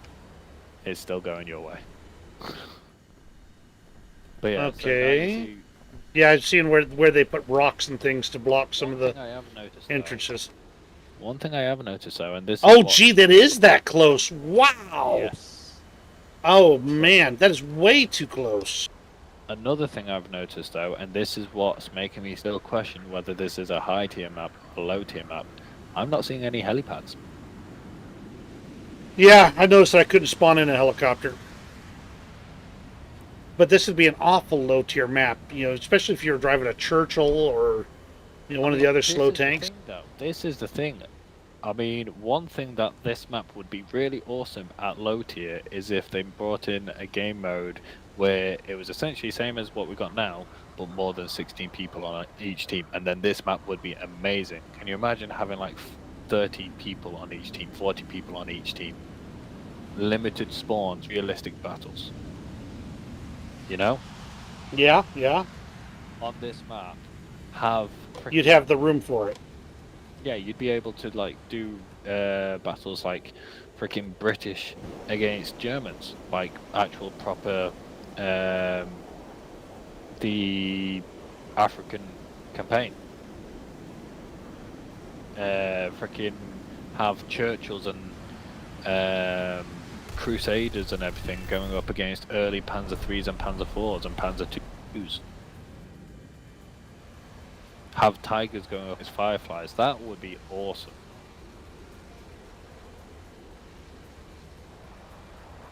So... Would. Now, My heavens, yes! Yeah. Woof! as soon as you cross that middle halfway line, in the halfway line in the middle, that's it. You're frigging... You're under fire, yeah. From AA, and AA is accurate. And that's... If this is top tier, you've got the problem of the fact that you cannot turn as quickly as a low tier. If you're not top tier, then you probably won't have the speed to carry over that far unless you're going to be hitting the spawns. But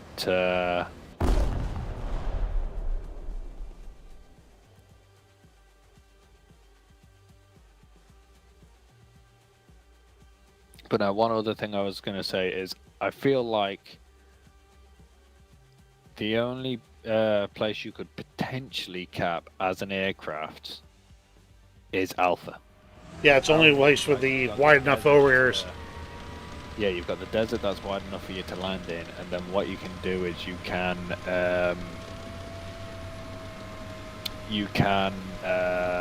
taxi, use the road to taxi, because there's no signposts or fences on the road. So you can use the road to taxi, and then try and taxi into Alpha. Getting into Alpha and getting back out of Alpha will probably be the tricky part. You'll have to actually use your wheel brakes, individual wheel brakes, to get in and out. But it's doable. The other caps, so Bravo, too many buildings around, too close streets, you wouldn't be able to even get down there with a biplane or an I-16. Charlie, I don't believe water works well with aircraft still. Yeah, it'll flip you right over. Yeah.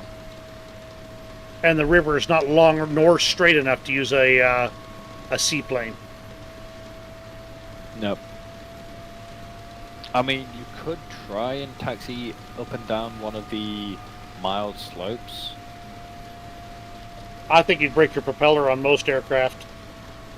I wonder if the Harrier can land in the water. No, I don't see any reason why it couldn't. Well, yeah, it's got the advantage of VTOL. Gonna try. Yeah. And then I'm gonna go off with that. It's now 10-3.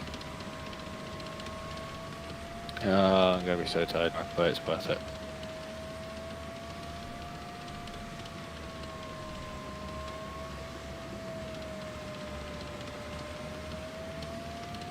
Okay, you can get a decently cheeky position right about in here. Not on top, but close. Yep.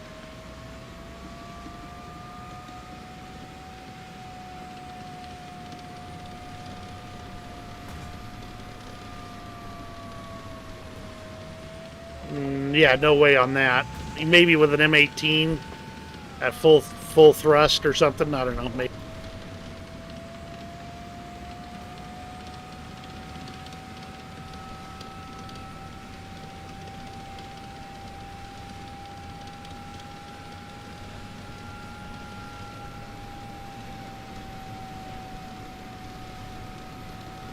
I'm trying to land in the shallow water first.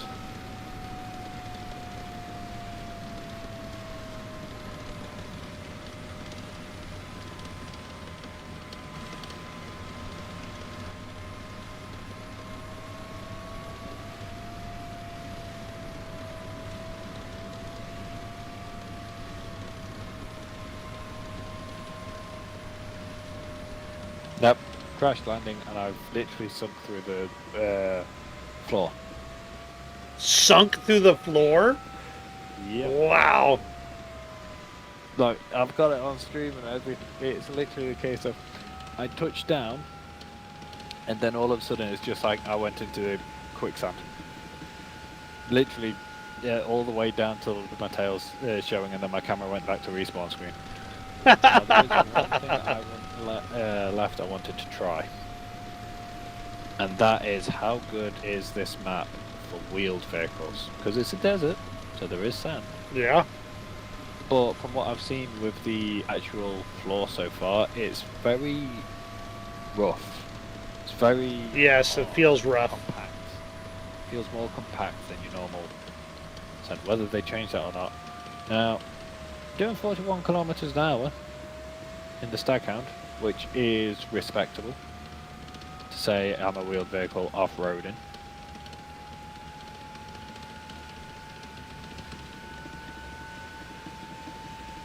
You do notice that there's a difference in this being on tarmac and this though. Oh, yeah. The only way I can describe it is Mushy. Berlin. Berlin, how you got the mud roads and then you go off the mud roads and you're on the mud. Not Right. really thick mud that bogs you down, but the mud that just slows you down. Right. I'm with you. Because at the moment, I mean, I'm just about to hit one of the dirt roads. See if this speeds me up. Oh yeah, there we go. Bit more speed. Yeah, there you go. I'm making it up past 51 now, but off-road. Okay, that was weird.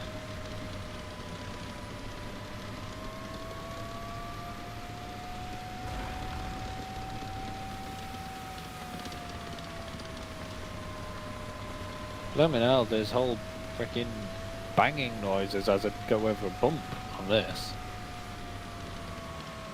Like my tank's actually making banging noises like a proper wheeled vehicle would, you know? They did mention a lot of sound updates as well. That's pretty good. I do like that. It adds to the, I don't know, it just adds to, you know, the depth of the game. Adds to the feel. That's not the road I'm looking for.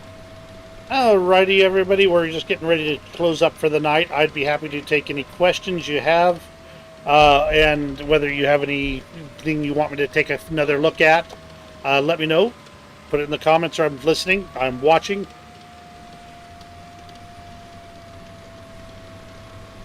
And same to anyone on my stream, I am also listening and watching and trying not to go off a road, so.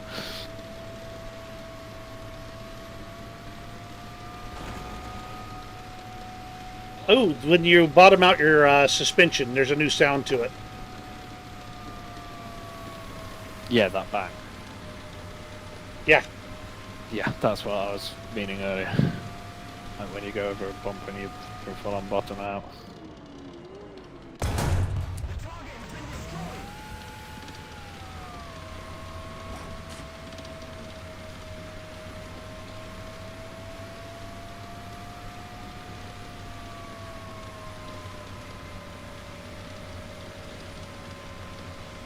Alright, the water is deeper in the middle, enough to slow you down significantly. Although I love the way I'm driving through it and the water is just cascading over my tank. If you, that place I've just pinged, that's where I sunk. Interesting. Unfortunately, I don't have any low-tier aircraft to play around with. Well, I can bring the Harrier back now if you want to see it sink. No, no, no. I can mess with that later. Right, so looks like the dunes over by Alpha do not slow you down any more than the sand gravel crap over by Charlie. I'm gonna go into Bravo and into the green bit of the map. This is all for a wheeled vehicle, by the way, because I like playing wheeled vehicles. They're fast.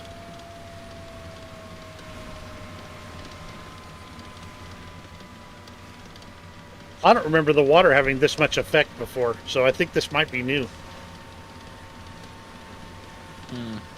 Also, Might not be the water, it might be the dirt underneath the water. well, pretty sure these effects are water. Which map is it? I think it's not Kaban. No, I think it is Kaban. Do you know the big massive lake to the north that is only really good for amphibious vehicles because it's very steep? Like a steep drop off in the water. Yeah, I think I know which one you're talking about.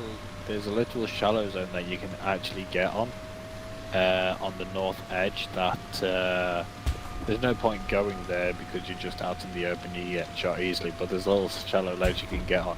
And when you're in that shallow ledge, you move in, you struggle to get on it, but when you get on it, then it takes ages to get off because you move so slow. I can confirm that speed is limited in the green area exactly the same as the rest of the map. Gotcha. So, can you are you in a position where you can see me? Yeah, you're pretty close. Okay. Whoop, this area is deep enough to drown you. Careful. Oh. But come back to this side. Okay, see how much water is cascading off the tank? You've seen this before? Yep. No, I have not seen that before. That is a new effect. See, this is the normal shallower water. Not near as much water cascading around. Whereas this deeper water, it literally is cascading above my tank. I think that's the mechanic for when your entire track is underwater. Because in that deeper water, your entire track is under the water level's above the track, top of the track. In the shallow water, the wheel is, like, the track's not fully submerged. It's same on mine. The wheels, once the wheels get fully submerged, or to like the top 90% of the wheel, the water really kicks up. Or if only half the wheel submerged or stuff like that, there's not as bad water effects. So I think that might be something new that they've added in. Sounds good. All right, Rising, I think that's everything we're going to hit tonight. I don't have any questions coming in at this point. Anything else you want to address real fast? The Sea Vixen looks really nice. It does. All righty then. I love my kooky planes. Yes, you do. All righty then. I'm going to go ahead and close things up now. Thank you very much for joining me, everybody. You have a great rest of your night. We'll see you in War Thunder.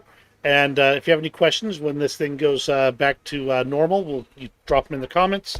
I'll see what I can find out for you. Have a good night.